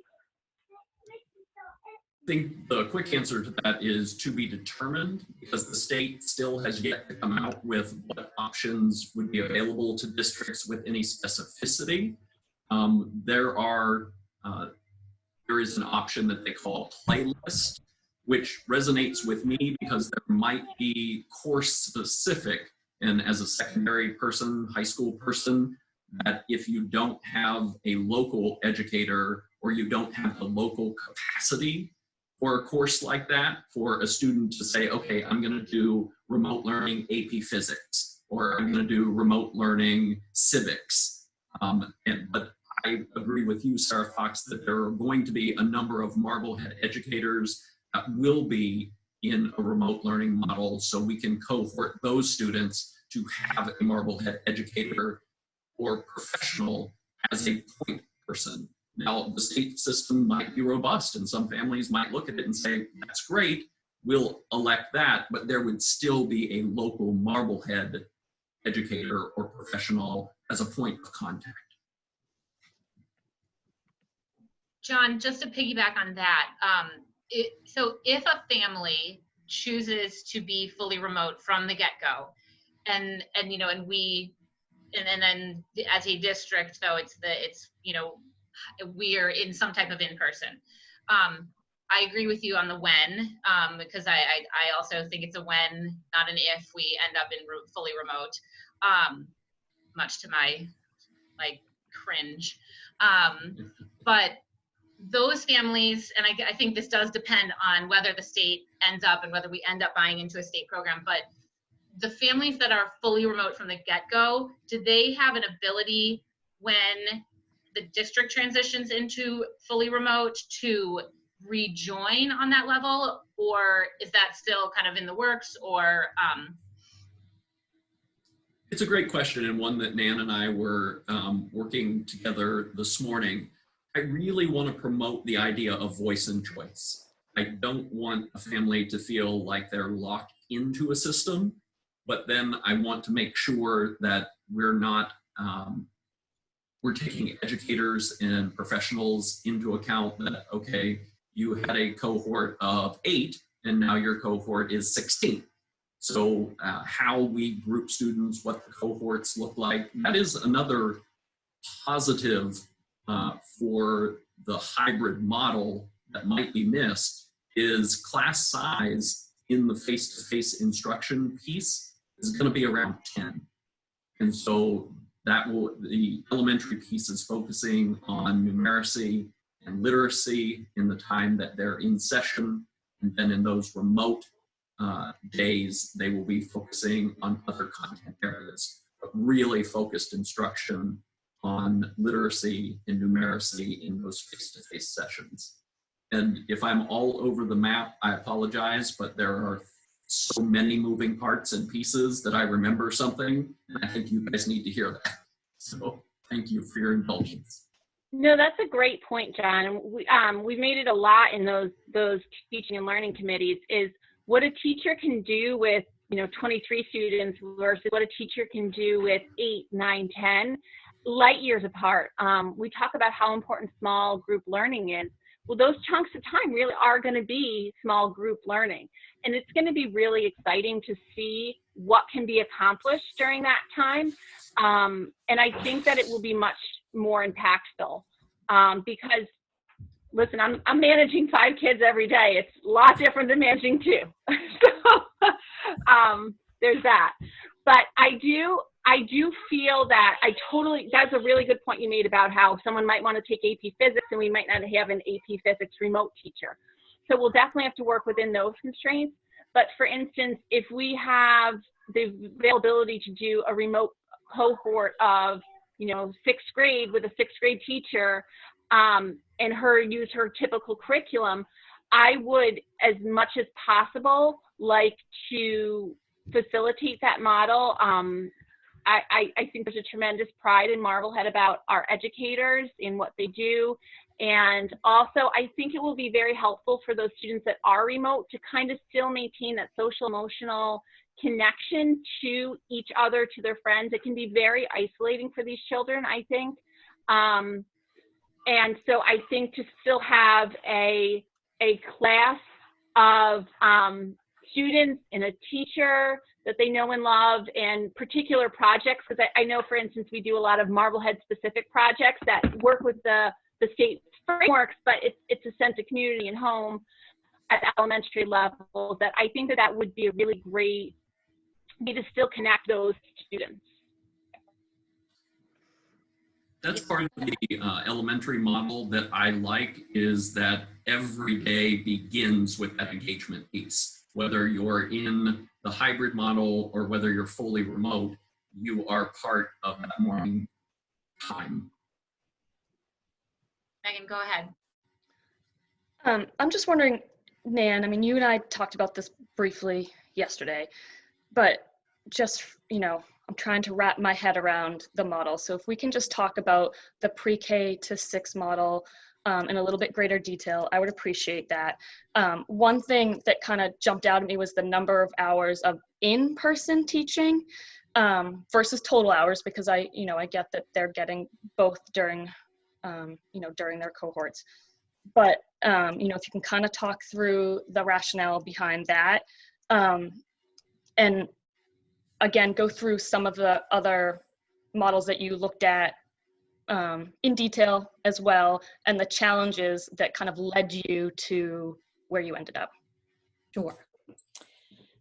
So we started out by just kind of I screenshotted some models that were being kind of shared around Massachusetts as potential hybrid models, just to kind of prime the pump when we started this work a few weeks ago.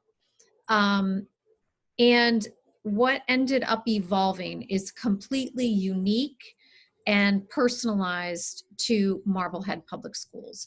It is not something that we grabbed off somebody else's website and ran with. It truly has been built from the ground up based on what the committee felt was best for kids.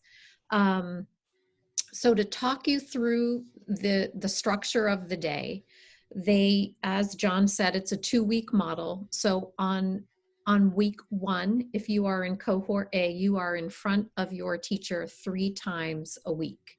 You come to school and you get direct instruction around literacy and mathematics from your classroom teacher. You will leave school at 11:50. And there will be a remote component of follow-up connected tasks. So the language we've used is remote learning extensions. So there will be traditional homework or some sort of component that will help you to continue the learning for that time. The remote students are in school the same block of time from 8 to 11:50. The learning for them will consist of logging on for morning meeting at 8 o'clock. And when morning meeting concludes, they will then be guided by a professional that is in that session with them. So at that point, whether it's a paraprofessional or a tutor, that structured remote learning will be framed by that person. An agenda maybe will be presented to children. There'll be a fluid, a structured flow to the day or to the time that they're using. Whether it focuses, what content it focuses on will be science and social studies,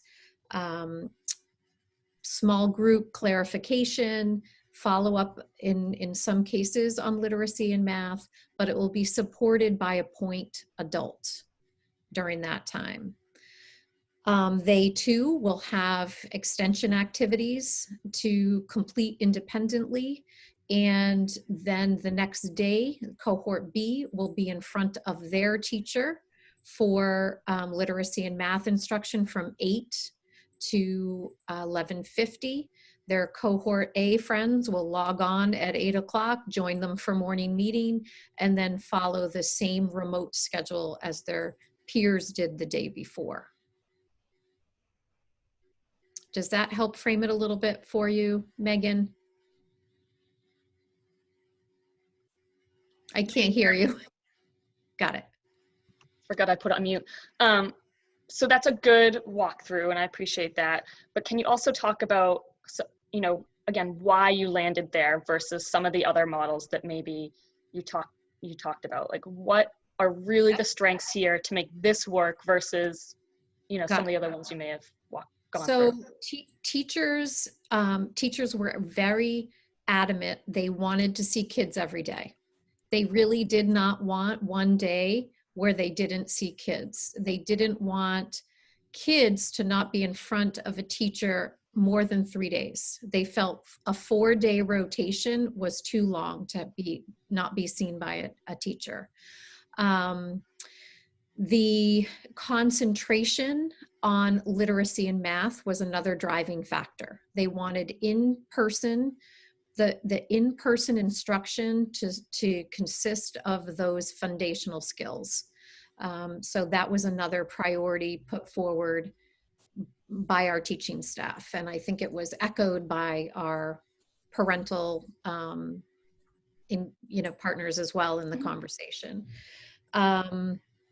The morning meeting was established to be part of a consistent piece of the schedule starting at 8 o'clock to bring both cohorts together and to provide the structure for students, whether you were remote or in person.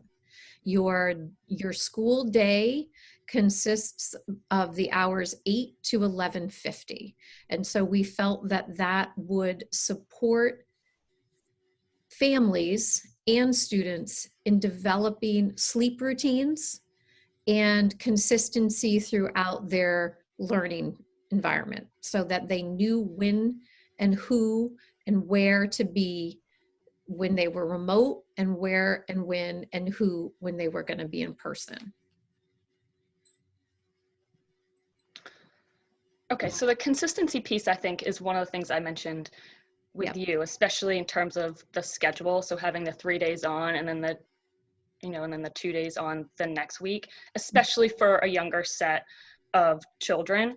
And so I guess that's what I'm trying to understand, like that piece. And then also, in terms of seeing them every day, if you look at specifically the schedule for, the vet school where there's morning and afternoon cohorts. Mm-hmm. So, I'm trying to wrap my head around why this schedule is very different from the others and the benefits that we're going to get out of it compared to those. So again, I'm not saying that necessarily the vet schedule would work for the younger kids, but again, that's still got them in every day. It's got consistency for the children. It's got consistency for the parents. They're getting in-person instruction every single day. So that's the piece I'm trying to really wrap my head around. So I think jump in with a piece here. One of the considerations, Megan, is our secondary students have a larger capacity to get to and from school themselves, where our busing is more for our elementary set, and to do a pickup and a drop off and to clean a bus to go for a pickup. We weren't sure the routes for that or if we had the capacity to do that. There was definitely a facilities piece too. I sat on the facilities committee and we asked Todd his piece, and he fed that information to Nan. So even though there's all these subcommittees, they're all very collaborative at the administration level. It's been my understanding and my experience from what I've seen. But Todd had explained that at the elementary level, the idea of sanitizing and flipping a building in that short period of time, when younger children tend to touch things more often, was not going to be able to happen. And he also couldn't flip a bus and sanitize it that quickly. So it had to do with maximizing safety. Emily, did you want to say something? I'm just looking at the schedule, and are you gonna communicate with parents every Monday and remind them what group your child is in? Because I just see people are gonna start showing up on the wrong days after, at least at the beginning. And then are families gonna be in the same cohort? Like if you have second grader and a fourth grader, will they be A, so they're on the same schedule? I feel like everyone's kind of, you know, there's so much going on that. If you're a Monday, Wednesday, you're always Monday, Wednesday. Like if you're Monday, Wednesday. Doesn't it change like the next week? So Friday's the only flip day. You go every other Friday. But if you're Monday, Wednesday, you're always Monday, Wednesday. If you're Thursday, you're always Tuesday, Thursday. And then so you just have to think of like, I go every other Friday. Oh, but that's not what this says. This says week 1, A is Monday, Wednesday, Friday. Week 2, you're Tuesday, Thursday. Yeah, we ended up going away from that, Sarah, because of the teachers feeling strongly about the 4 days in between a cohort. Oh, I didn't remember that switch. I thought because of childcare, we were trying to keep it the same. Yeah, we did. We've had so many conversations. It's hard to keep them all in alignment, but yeah. John? To your point, that is why I think the commissioner has worked with the Massachusetts Teachers Association to provide those 10 days at the beginning of school for staff professional development and communicating clearly with families what cohort you're going to be in, how to get information on safely entering the school and policies and practices and all of that. So I think we will be over communicating with people, and that is work that the committees are doing as well to keep cohort families together. So if you do have a 4th grader, a 7th grader, and an 11th grader, that they're on a similar cohort.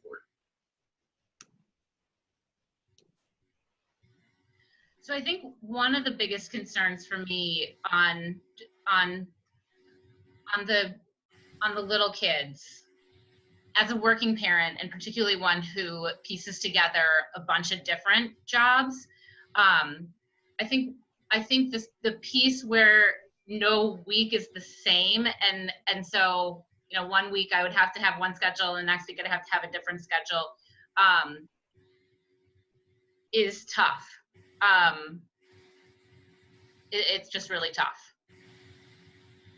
And I know, you know, I know that this speaks to this larger conversation, this societal conversation around the fact that school is used as daycare. But I'm even thinking about the ability, you know, to pull in my sitter, and that would be flexing and moving, that it would make it so that my sitter has to be responsible for some reasonably heavy duty educational pieces. And yeah, I don't want to do any gotchas or anything like that. That's just kind of where my head goes on this. No, and I think that's why we're rolling this out and taking feedback. That there is not a perfect model. Right. And in Marblehead, the model that we have put forward, people want us to reconsider or reimagine. We certainly have the ability to do that. The committees are continuing to work. They didn't disband today with today's announcement. And so we're happy to look at them. Today is more about the reality that we cannot safely bring 100% of our students back to in-person instruction. And we are not going fully remote at this point, which some districts are announcing. So if the hybrid, and again, it will resonate with some that are hearing this, that, okay, I can wrap my mind around the 2-week schedule that they're going to be in session these days. And for others, their job, their family situation just doesn't make that possible. So that's why I want to give school committee the opportunity to weigh in before this draft preliminary submission on Friday. Megan? Yeah, absolutely. Hey, Megan, can I just say one more thing on that? And I totally agree. You know, I have spent the last few weeks on my own, in my own professional capacity, sort of, you know, trying to diplomatically say, like, that, like, similar to what Sarah said, this whole situation stinks. And so there's no non-stinky way to handle any of this. And so we're being tasked with creating the options that stink the least, and then each family is going to have to pick which of those least stinky options stinks the least for them. So that totally is where my head is at on all of this. And I'm fully supportive of that idea that, you know, until COVID is no longer, you know, here's our reality, and that we're all best to really wrap our heads around that piece so that we can productively move forward. So I think a couple of things. First of all, these committees they have changed and morphed and heard different points of view and then reconvened and switched around. That's kind of why I was confused and missed that change.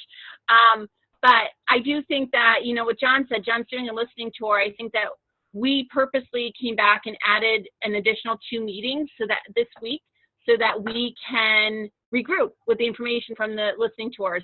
So I don't think anybody is saying that any of this is final, and all this feedback is excellent feedback. And I agree completely with you, Sarah, that this is really hard for working families to secure childcare and to schedule life, if you will. But one thing I want to point out is how amazing the communication has been so far. John and Kate Thompson have been really phenomenal.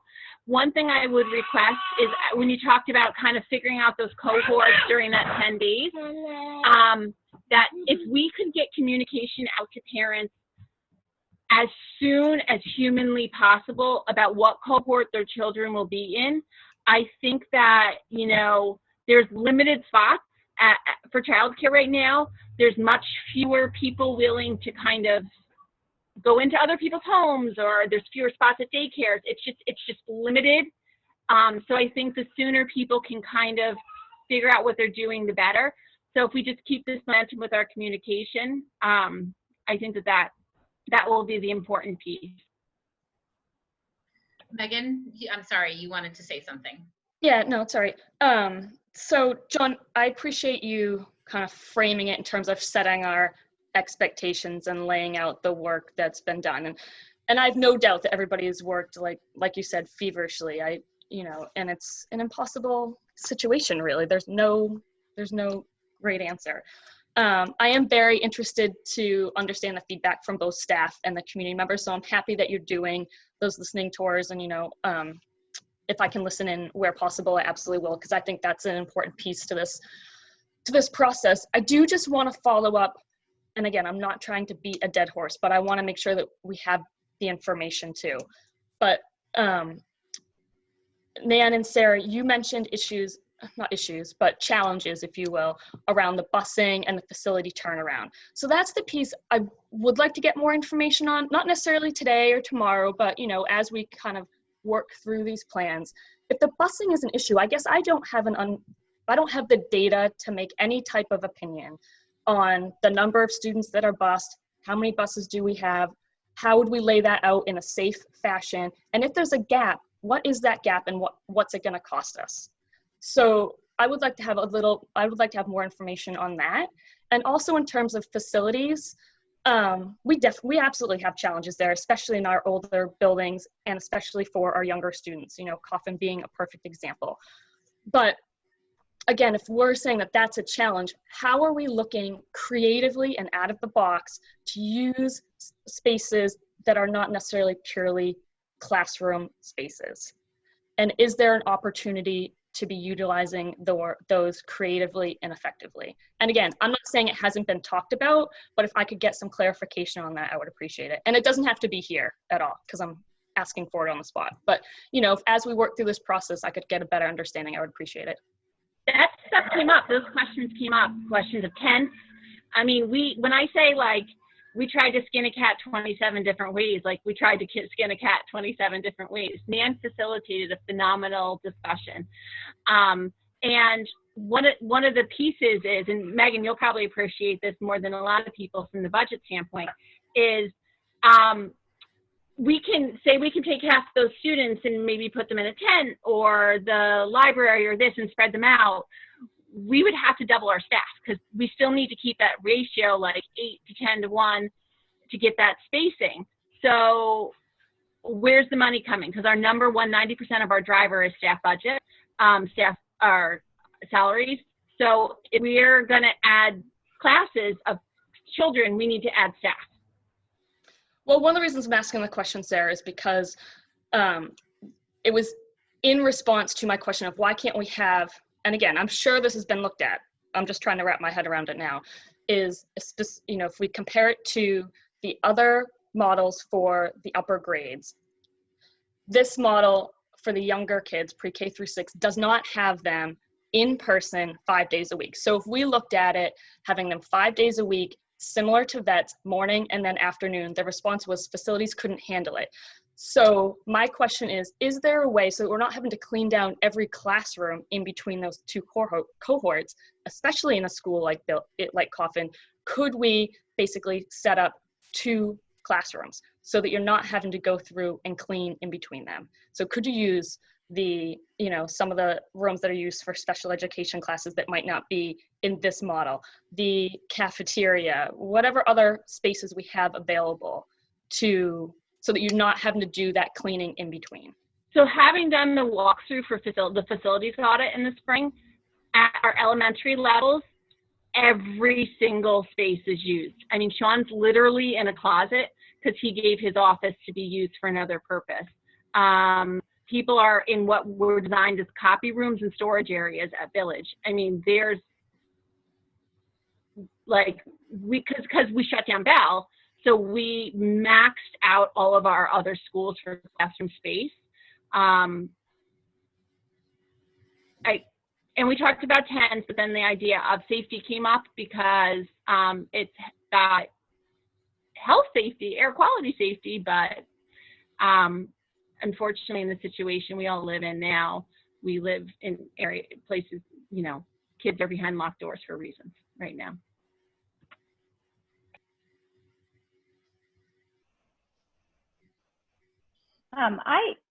To kind of go along with what Megan is saying, I think it's important maybe just to show everyone like in detail why an everyday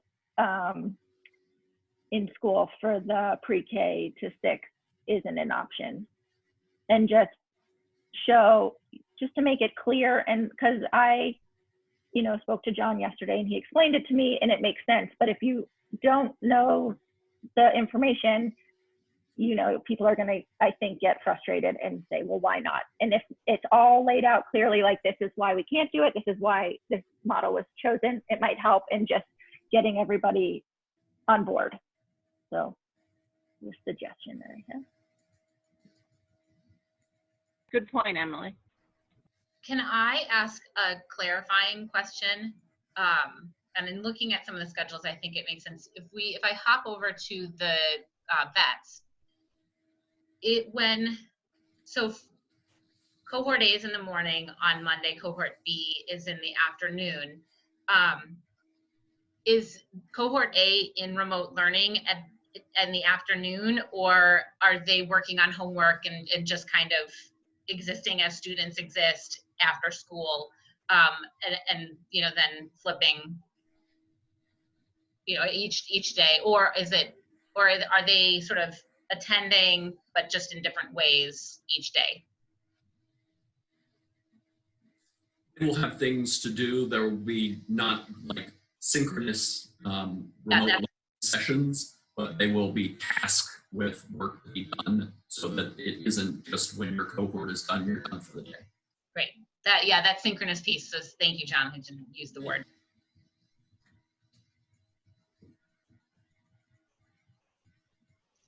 One thing that we didn't talk about, but would have to be a school committee thing, is there an appetite for relooking at the calendar? Obviously, we'll have to relook at the start date because John will advise us what the new start date is going to be. But in order to get as many days in as possible consecutively, does it behoove us to look at the calendar and try to just do what the colleges are doing and maximize the learning while we can, fully knowing that when the typical cold and flu season hits, it could get worse?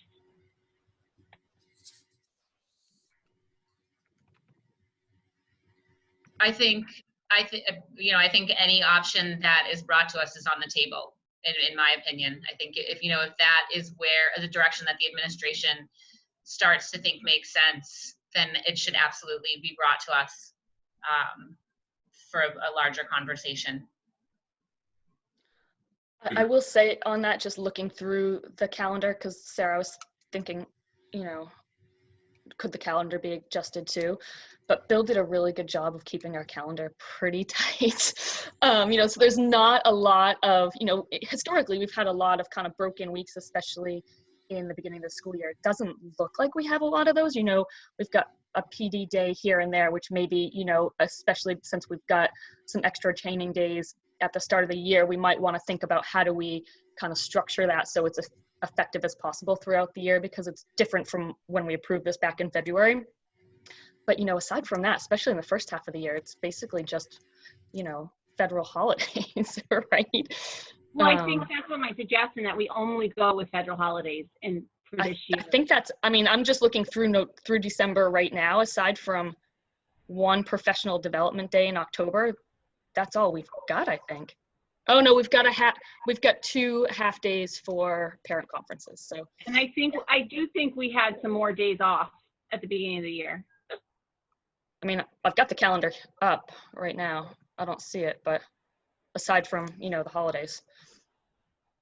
I will say But, we can. I have had that conversation about the professional development day, if that is something that we could recapture as a school day. And I say this a lot, but I think I'd be remiss not to note Joan Miller being a thought partner and a contributor in all of this work.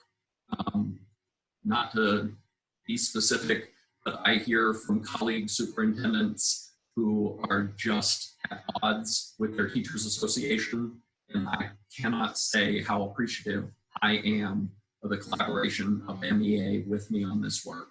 It has been so impressive and so helpful in not making muddy waters even murkier. So just wanted to put that out there. Yeah, absolutely. That's a good point, John. Thank you. Yeah, and I think maybe this was already done, but I think the PD piece was sort of what was spinning in my head with the calendar as well, and just making sure that where our PDs fall, that it doesn't end up impacting one cohort more than another, particularly at that elementary level, but really in anywhere where we've got half days, splits, and that type of thing. We'll certainly keep an eye on that. Emily, you look like you want to say something. No, you're okay. I guess I'll say it. I don't know if this is where we should talk about it, but I know we kind of said the start date is still up in the air. Is that true? Can we comment on how we feel about that? Please.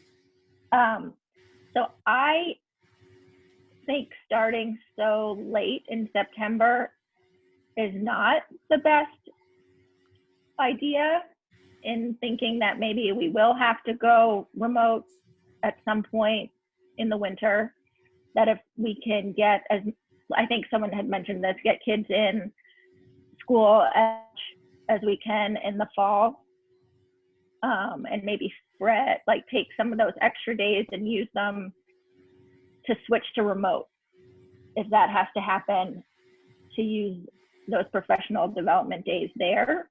And then maybe just really we could take a couple of them and be super efficient at the beginning of the school year to get everybody on board, and then get the kids in school as soon as possible.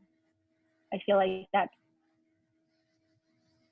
in my opinion, necessary. But I think that's a point well taken, and I put a date in the memo that was erroneous. It was just me doing some calendar counting. If the state were to give 10 days, what would that push it out?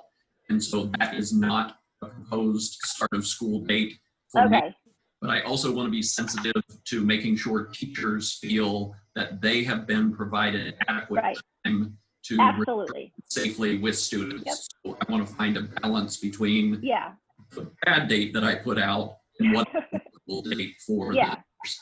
And I guess that's what I'm saying, to make sure everyone feels good, but then not to go too far into September. I feel strongly about giving that I think if we give those 10 days, and they're 10 really meaningful days of professional development, which I have the utmost faith in John and Nan that they're going to be very impactful, that we are going to set our teachers up for success and giving them the tools and the know-how to use those tools to really teach successfully remote. Because what we saw is in the spring, and I think what we'll see again is when a jump happens, it's not going to be slow, most likely. We could have another situation where your children go home one day and you find out they're not coming back. And that means that happens to a teacher too. So I think that if we give them these 10 days and they have a robust program for professional development on those for remote learning, that we're going to be setting them up for success, which in turn is going to set our students up for success, and we're really going to maximize outcomes. So again, like, it's not ideal in any way, shape, or form for those 10 days to be blocked together. But I think given our current situation, it is the best way to maximize outcomes, because I think we'd be kidding ourselves to not acknowledge we will end up in remote at some point for some period of time. And it could happen, and most likely will happen suddenly. I guess, Sarah, just to follow up on that point, one thing I do just want to, I don't know if caution's too strong of a word, but just to consider is absolutely staff training is imperative, especially in this environment. But in my head, I'm thinking that we will have to adjust and pivot as we move along, and especially if we're moving into a remote situation, that I would like to have some of those days so that as we make adjustments or pivot or new technology, we've got the ability to use some of those training days at that point. So that's my only 2 cents on that. The other thing is, I guess, you know, it depends on when the start date's going to be, but just thinking about students that get the summer services, I know 2 or 3 weeks might not seem like that long, but for students who need those services, it is very important. So I guess just understanding if there's any room for kind of making sure that, you know, we're not putting students at an on a back foot when they start. Is there any way to continue those services a little bit longer, provide something for students, especially if we're having a later start date? Eric and I are currently having those conversations, Megan, because as we're looking at that first day of school changing, can we augment what we're doing in ESY now to extend it? So that's okay, great. Thank you. Thank you. So I think those 10 days also are an opportunity, and I think I'm stealing Seth's thunder, but it's an opportunity to kind of ready families too. And I wonder if one of those days or part of those days could be about some type of workshop to train the parents on how to facilitate maximizing results on our end too. Because as a parent, I felt completely inept. I didn't know how to use some of these platforms. I didn't really understand the expectations. I kept calling Bill and saying, can we have another parents night? Can we have like a virtual parents night where like I get the little folder but virtually and they explain to me what's going on? But we were all thrown into it. So I wonder if we set that up instead of, you know, the third week of school, the way we do parents night now, that it's during that period so that everybody starts off on the same page, working together towards the common goal. Yes, I think that's an interesting idea. Run that through reopening, especially as we look at the calendar for what that first day of school will be. I think I don't want to put something out there that we're not going to be able to do, but the childcare conversation was something that Nan and I sat and talked about extensively this morning.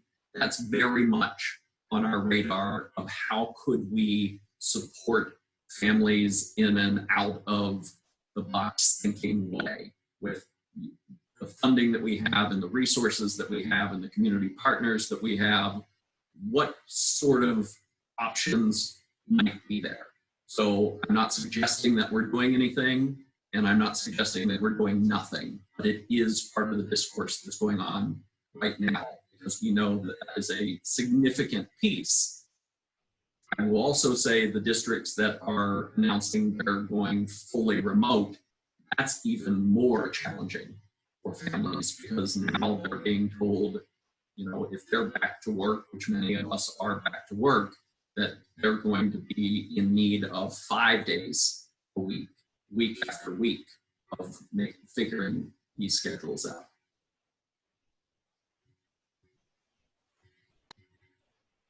If I can circle back to Sarah, may I go back to a question posed by Megan? Yeah, absolutely.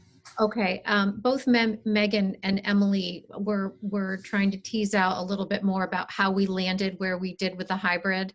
And I went back into my notes and I found a couple of key pieces to the K through 6 model.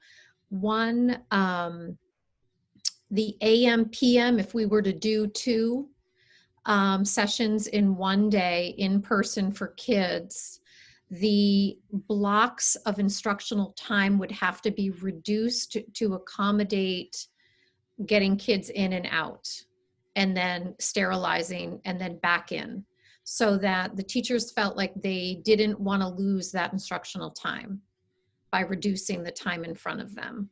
And then another component of having them all in at the same time, or Megan, your suggestion about having 2 classrooms set up where you're in one room and then you go into the next room, was around staffing and around having certified teaching the way that they had hoped to be able to roll it out, and that was a concern for teachers as well.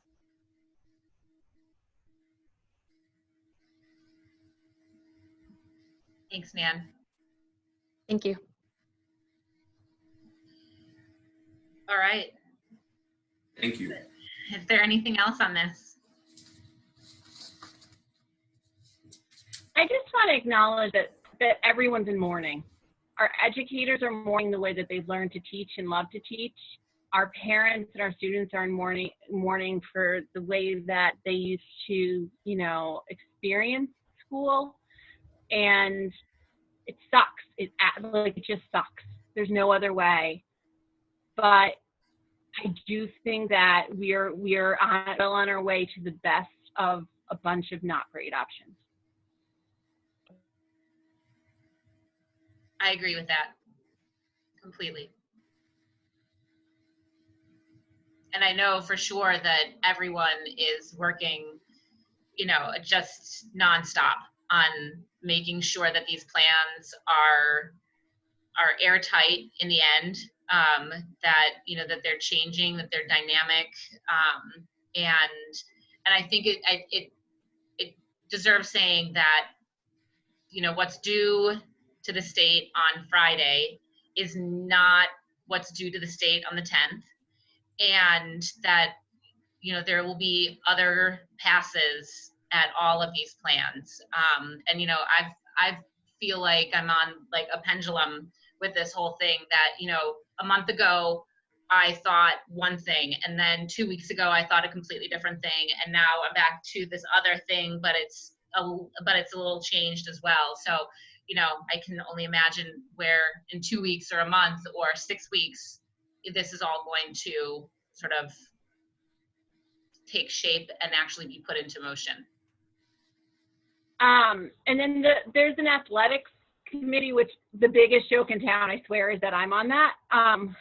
Fully acknowledge that. And when I came to the first meeting, I was like, I've got nothing for you folks, nothing to offer. But I was so impressed. And of course, I had to jump in because I can't keep my mouth shut. But I was so impressed at how they're like, all right, same as everybody else. Like, goal is to get kids in person.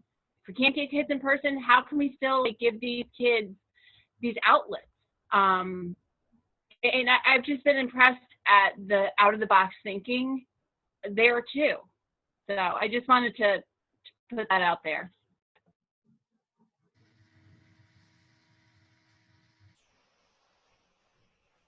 All right.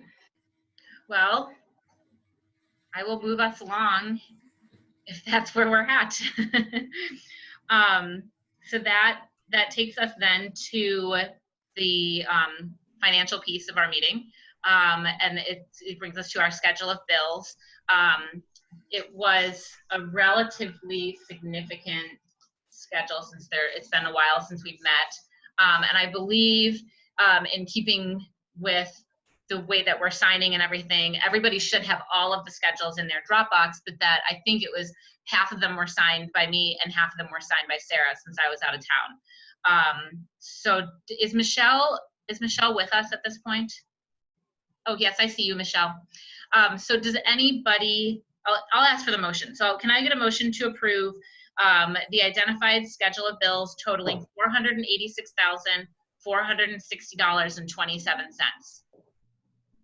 So moved. So I'll say, Sarah, did you say second? Okay, so Megan and then Sarah seconded. All right, so does anybody have any questions on any of those? Because I know that just to point to is that majority of those schedules were still in FY20, and then some of them are FY21 as well. And one actually got switched after we signed. Allison wanted us to switch what pot it came from, and Michelle gave a really great explanation on why that was happening, and I felt really comfortable with it. So great. All right, well, no further questions, then I'll roll call. Sarah Gold, yes. Emily Barron? Yes. Sarah Fox? yes. Megan Taylor? Yes. David Harris? Yes. All right, so that passes 5-0, and that brings us to service and maintenance contracts. Can I ask a finance question of Michelle before, or because we had waited for the finance question about the reopening that I had for her? Yeah, so that, hold on. Oh, yes, we do need to. Can we do the votes first, and then Michelle, we Sure. keep things out of order so that you would be here. So okay, so can we ask Michelle the questions on the memo that was dropped to us late yesterday at the end of that? I think that's where that makes the most sense. Okay, so which memo did you want to discuss? You know what? Just for people who are sticking around on the call, let's do that right now so that we really take care of reentry when we have the most people present.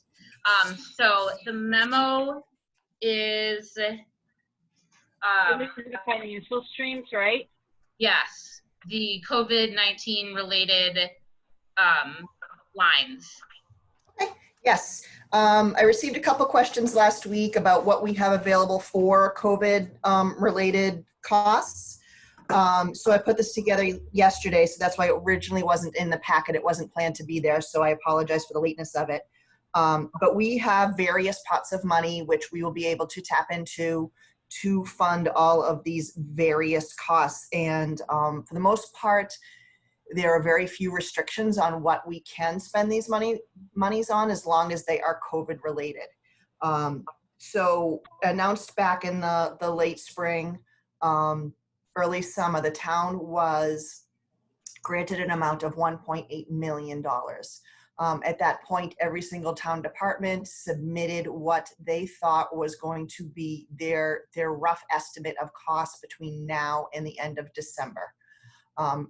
In dealing with this, we primarily estimated our costs to be focused on PPE and sneeze guards and signage.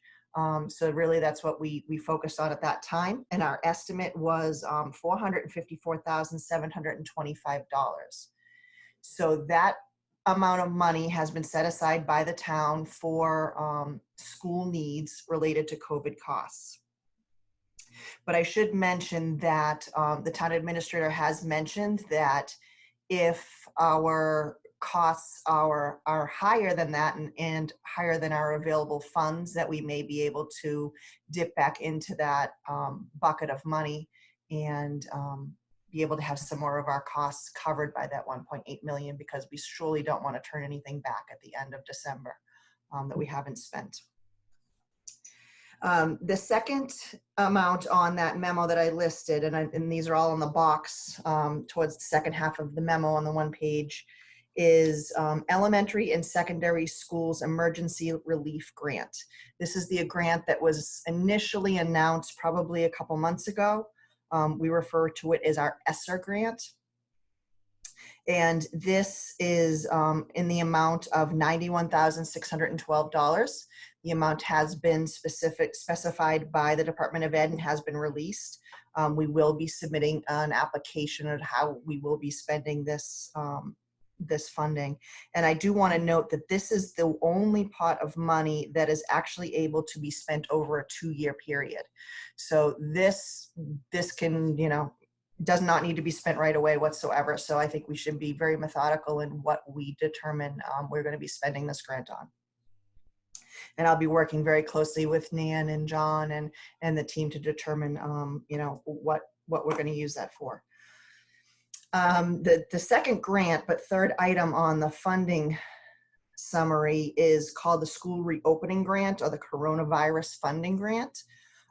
This is based on an amount of $225 per student, and based on what we submitted for students back last October.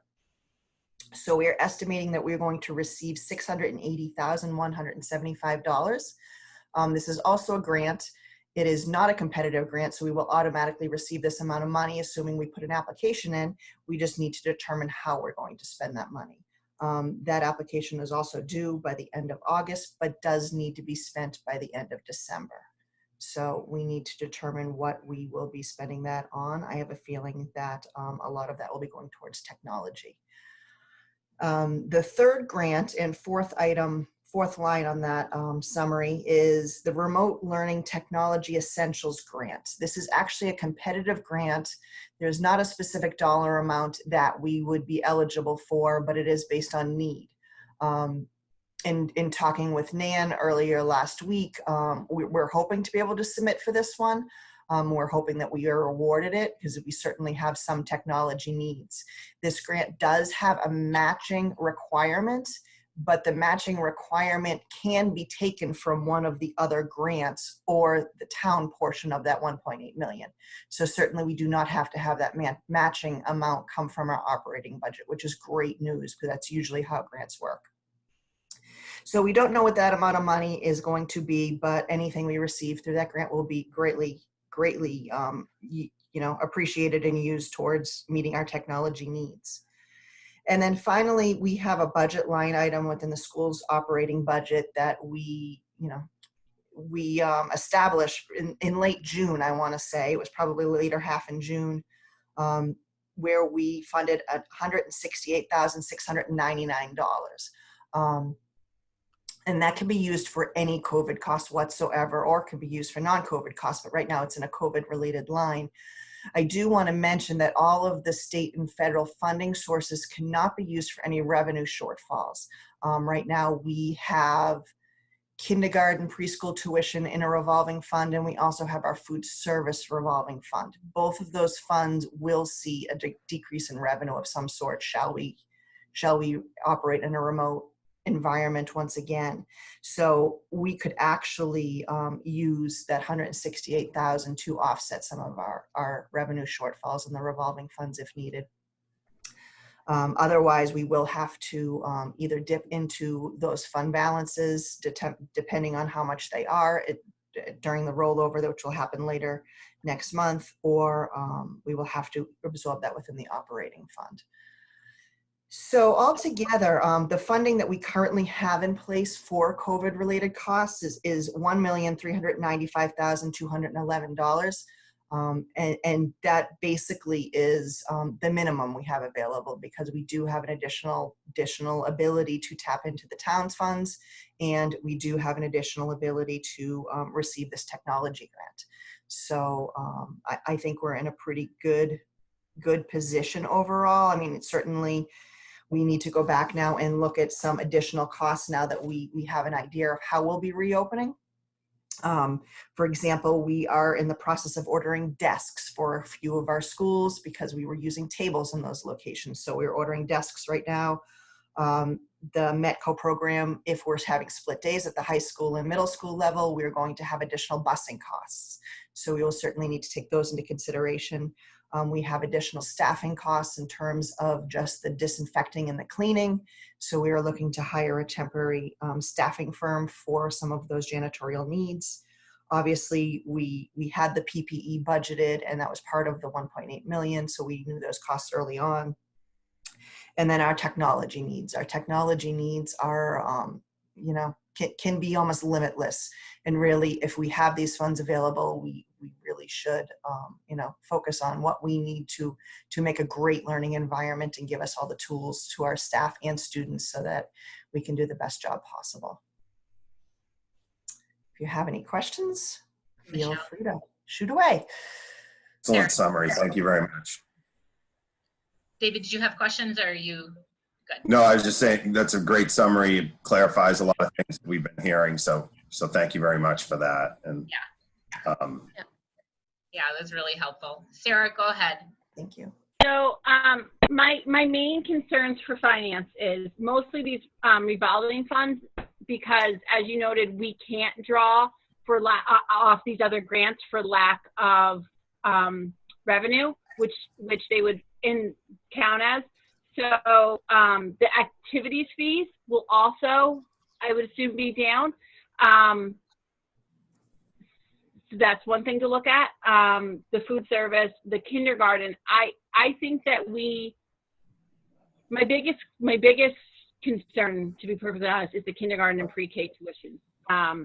The kindergarten tuition, I think, is $450,000, and I think we need to be prepared that given the reality that we're going to have very limited, if anybody, enroll in full-day kindergarten.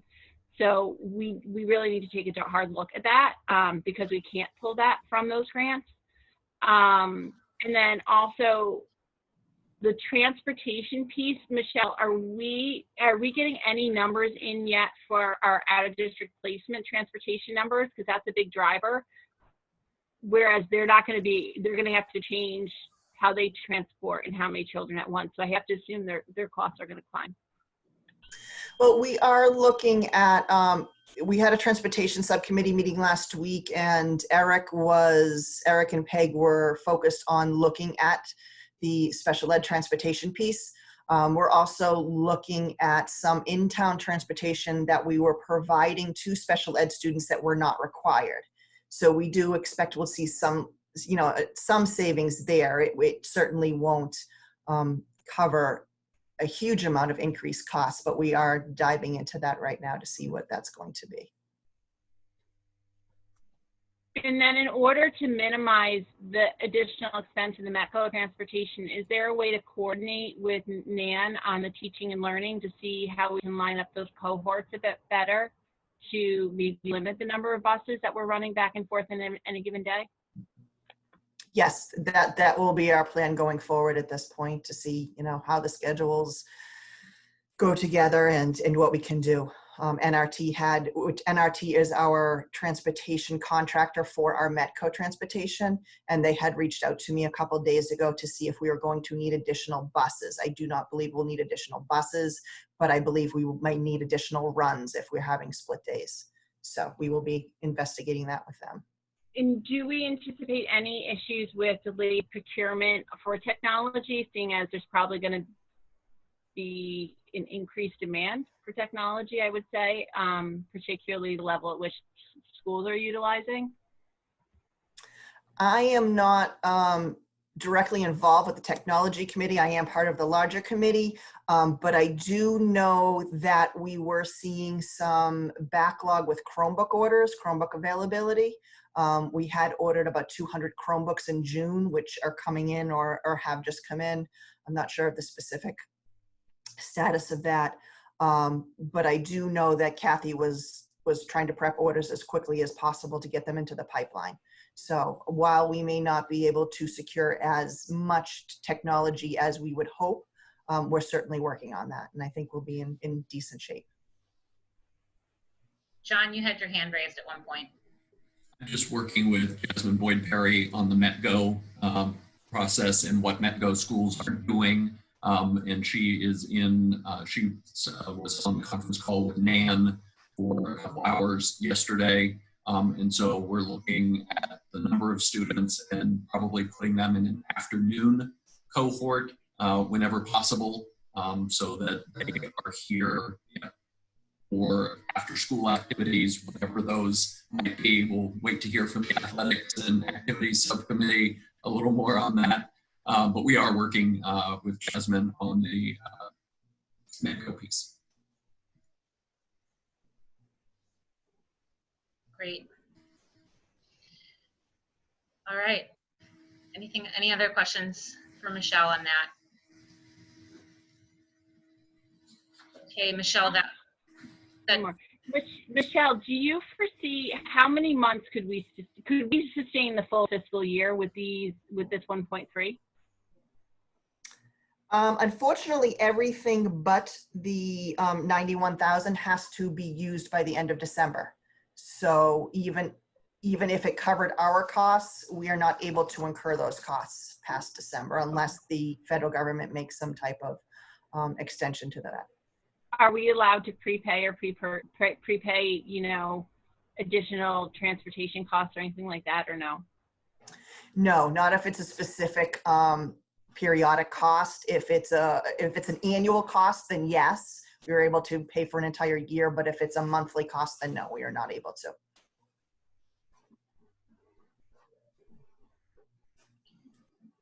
all right, that takes us to the service and maintenance agreements contracts. There was one for the elevator maintenance. Michelle, do you want to speak? Yes. And I do apologize. I thought we were going to have multiple ones. We found a hiccup with our fire alarm maintenance bid, so we'll probably be putting that back out to bid. But that we are still investigating that at this time, and it was also a joint contract with the town, so I need to speak to the fire chief regarding that. So today we just have one award of maintenance contract for elevator maintenance. This is a contract jointly that we participate in with the town, and we put this out to bid.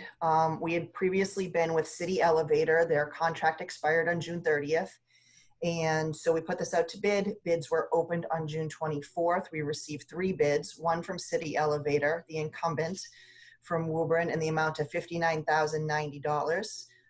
One from Embry Elevator, also out of Woburn, for $51,400, and one from United Elevator Company out of Marshfield for $57,710. So the low bidder is Embry Elevator. We have checked out their references, and actually in one of my previous districts, we also used them. So it was kind of nice to see a familiar name with someone who I had pretty positive experience with. So that was encouraging. And we have discussed this with the town and made sure that they are also on board, and the Board of Selectmen will be voting this at their next scheduled meeting. But we do recommend that we award a 1-year contract to Embry Elevator in the amount of $51,400, and that contract will have 2 one-year options for contract extension. Great. So Megan, I saw your hand up, but I'm going to just ask for the motion and then we can discuss it. Is that okay? Yeah. Okay, so can I get a motion to award a 1-year contract of the elevator maintenance contract to Embry Elevator of Woburn, Massachusetts in the amount of $51,400, and to authorize the chair to sign the contract on behalf of the committee? So moved. I'm going to do Megan first and Sarah second. All right, Megan, I know you have a question. Michelle, thanks for this. Is this a situation where we are required to take the lowest bid? Typically, unless, oh, hold on, sorry. Dog's pushing at the door. I apologize. We are required to take the lowest responsible bidder. So unless we can prove that the lowest bidder did not meet our specifications, or they're not responsible given some poor feedback from references, then yes, we are required to take the lowest bidder. Okay. And then you mentioned a contract negotiation as part of this. So that's just an automatic piece. We don't have to go out to bid for that again if we want to extend their contract. Is that how it works? Correct. We have the And then is option, there- if we are happy, we have the option to extend their contract for 1 year and then 1 more year, but they do not have the option to back out. Basically, it's our call only. Okay. And are there rate increases with each extension? It stays Nope, the same the rate price? stays the same, which is actually really good for us. Yeah, that is good. Okay. Okay, thank you. You're welcome. Any other questions on that? All right, so it looks like we lost David again. I'm not sure what happened to him, but so that's just the 4 of us. So Sarah Gold, yes. Sarah Fox, Yes. Emily Barron, Yes. and Megan Taylor. Yes. All right, so that motion passes 4-0. So that then takes us back around to the agenda items that we moved earlier. So that starts us with the acceptance of donations. Michelle, do you want to take, it looks like that memo's from you as well. It is. I was just writing memos like crazy the other day. It's good though, get it all out. Yeah. So yes, as we have discussed at previous meetings, we had a parent volunteer, Samantha Rosado, volunteer to run a fundraiser for us for our summer meal program, which is fabulous because Bill McAuliffe, the previous superintendent, felt very strongly that we did not want to continue with the program if we were going to run into a deficit situation. So our estimate of the cost of the program after the state and federal reimbursement was a shortfall of just over $2,900. And within very short order, Samantha set up a GoFundMe fundraiser. She also accepted donations through Venmo, and we also received some checks, and then actually other parents donated their students' lunch balances that were on account with us already. So between those four methods, we collected a total of $3,004.75, which should cover our shortfall. And obviously that was an estimate, so we'll be right in that ballpark of where we estimated the cost of the summer program would be. And the summer program is continuing to operate and be very successful. So I thank you all for agreeing to run that program, because while it's not serving a huge amount of families, it is serving about 60 kids per day. Those 60 kids really rely on it. So it's a wonderful thing that we can actually, do for the community. So at this point, we just need to officially accept that donation. Samantha has sent out thank yous to every single person who donated through her. And a couple of them remained anonymous when they came to us, but I do have a list of the rest of the donations.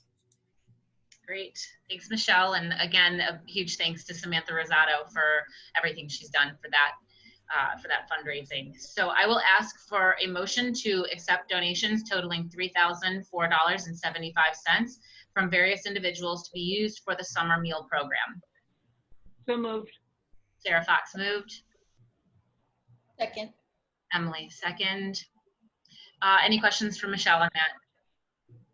We sent Samantha a formal thank you note, right? I don't believe so, but I will make sure we do if we haven't already. Absolutely. All right.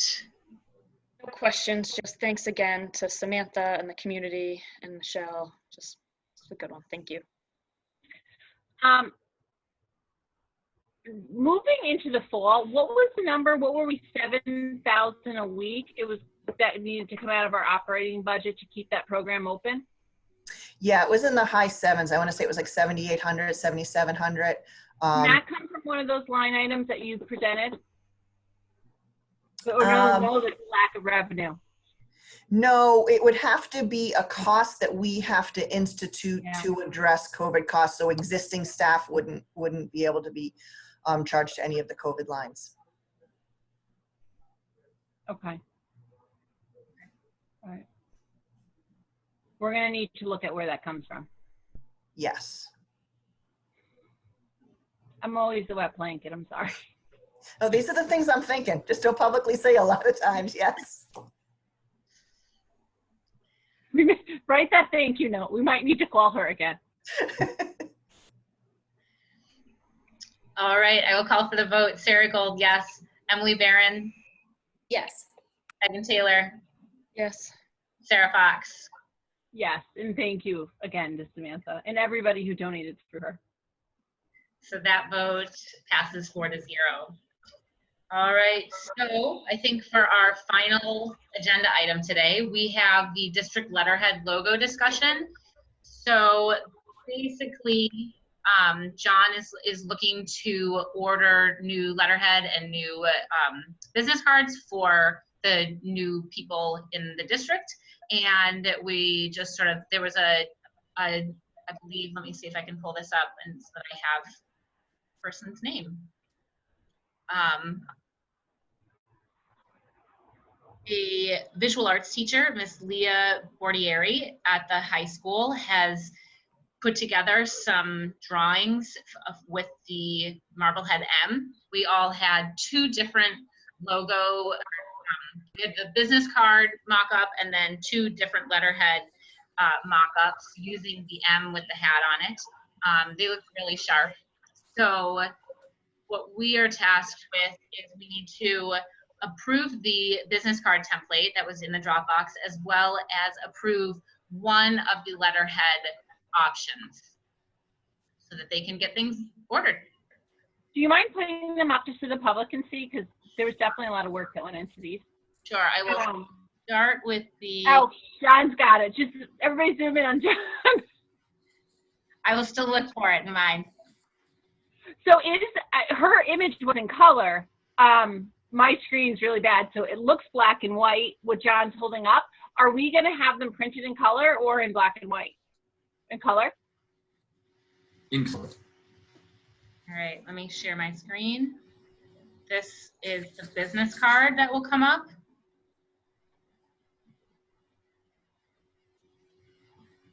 So that'll be the front of the card. And then that will be the back of the card. Can you go back up a second? Yes, hold on. Oh, sorry. Sorry. That's the front.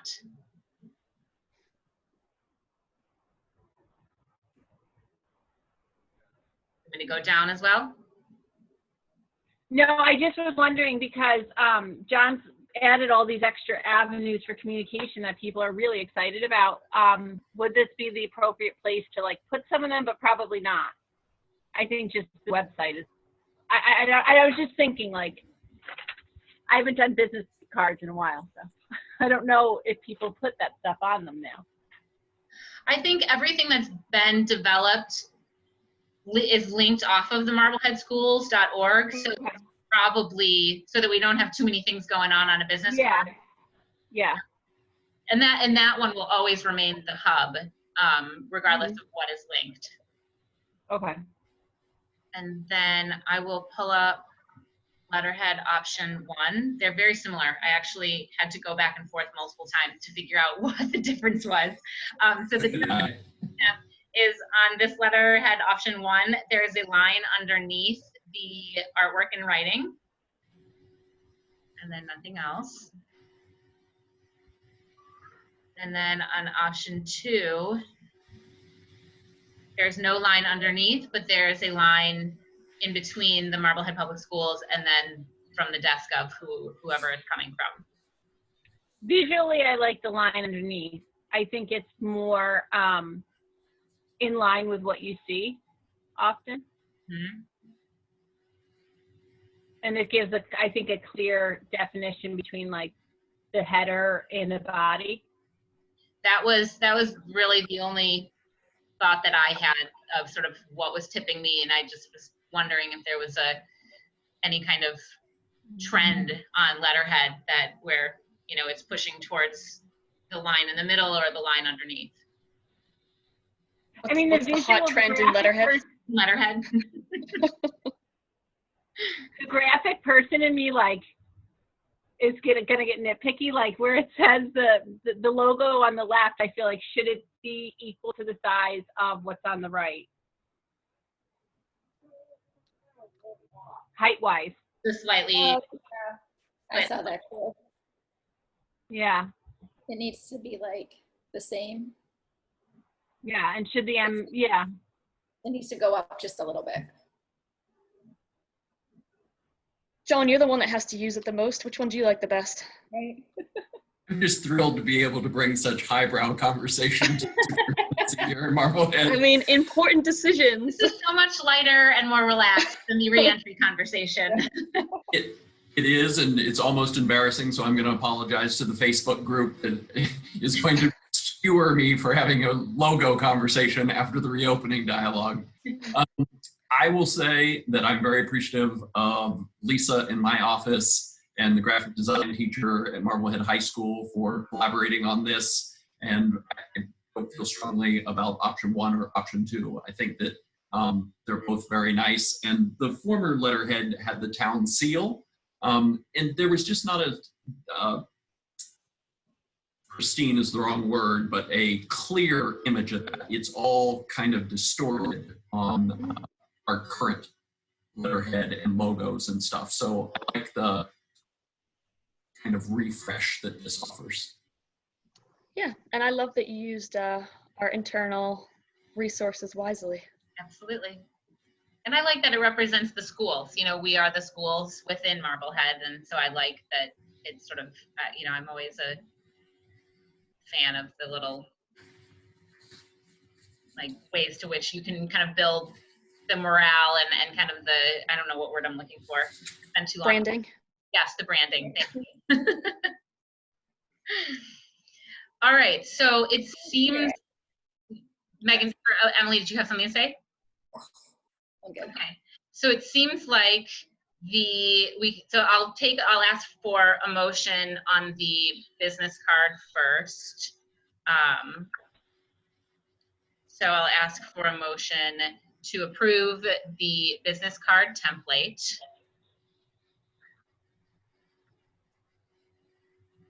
Is that it? That's it. Oh, so moved. All right, Megan moved, Sarah second. All right, any comments or further clarity on that one? All right. I like it. Yeah, so do I.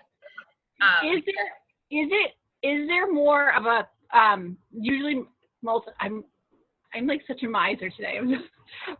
Is there more of a cost to having the red background on the flip side, the dual printing, compared to what we have now? And are we talking like significant, like 50% more, 90% more? Like, is it significant?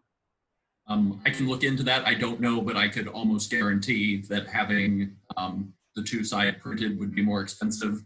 And if we just have it white with the logo on the back, we'll look into the cost and we'll go with the cheap stuff. Well, I mean, if it's like we're looking at $1,000, but if I don't know how much we print a year, I have no idea. Like, so well, the hope is to get business cards for everyone in the central office. So okay. Business cards for Michelle and Eric and Nan, and so it could be substantial.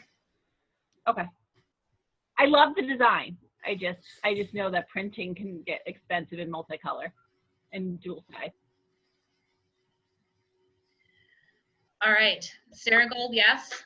Emily Barron, Yes. Megan Taylor, Yes. Sarah Fox. Yes. All right, so that's 4-0. And then it seems as though sort of the lean was towards, shoot, I've got to pull up which one was which again. I think option 1, yes. So it was leaning towards option 1. So I will just go ahead and ask for a motion to approve the letterhead option number 1. So moved. Moved. Second. Emily second. All right, any disagreement with letterhead number 1? That's the one with the line, right? The line underneath. It's Underneath. horizontal. Yeah. Yes. I'd love to see the Emily. What Emily and I were saying, I'd love to see it a little bigger, but you ask 2 people with design backgrounds, this is the feedback you're gonna get. I'll work with the team to see if we can make that happen. She did a nice job. It looks good. Yeah, that's a really nice job. All right, I will call for a vote. Sarah Gold, yes. Emily Barron, Yes. Megan Taylor, Yes. Fox. Yes. All right, great. So that is all we've got for today. Thank you, everyone. Thank you, particularly John and Nan, for the comprehensive conversation around the reentry plan. And we'll look forward to hearing back from the community, as I am absolutely positive we will hear much. Sarah, you and I will get those questions from the chat function and make sure that they get back to John and Nan for the review. I have a question just on next meeting. I think our next our next meeting is scheduled for the 10th, which is kind of part 2 of our retreat. But do we need to vote what gets submitted to DESE, and therefore would we need to meet prior?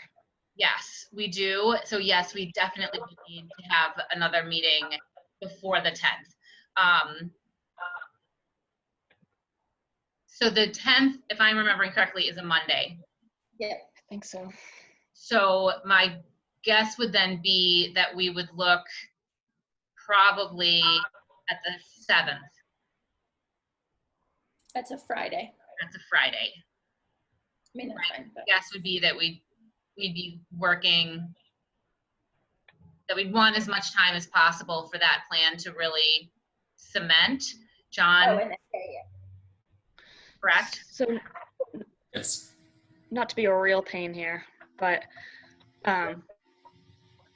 the hope is that we will pass whatever is recommended. But just in case there's any tweaks, like, should we do it Thursday and then it gives time to make any tweaks or adjustments?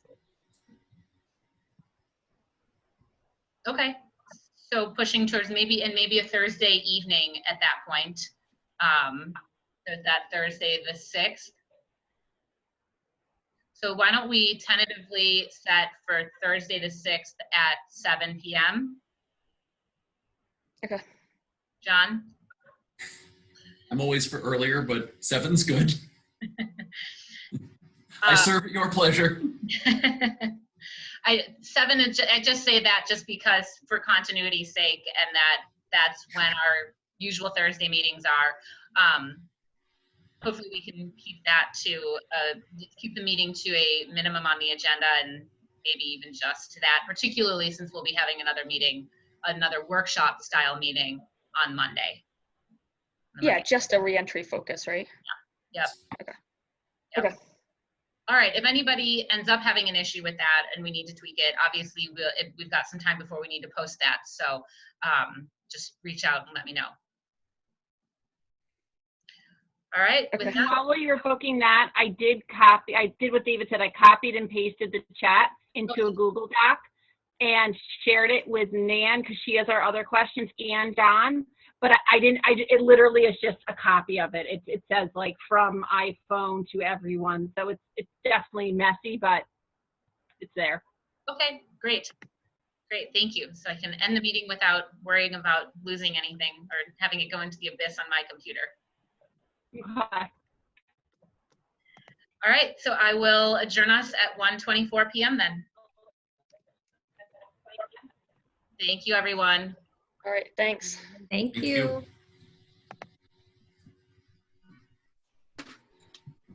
bye. Bye.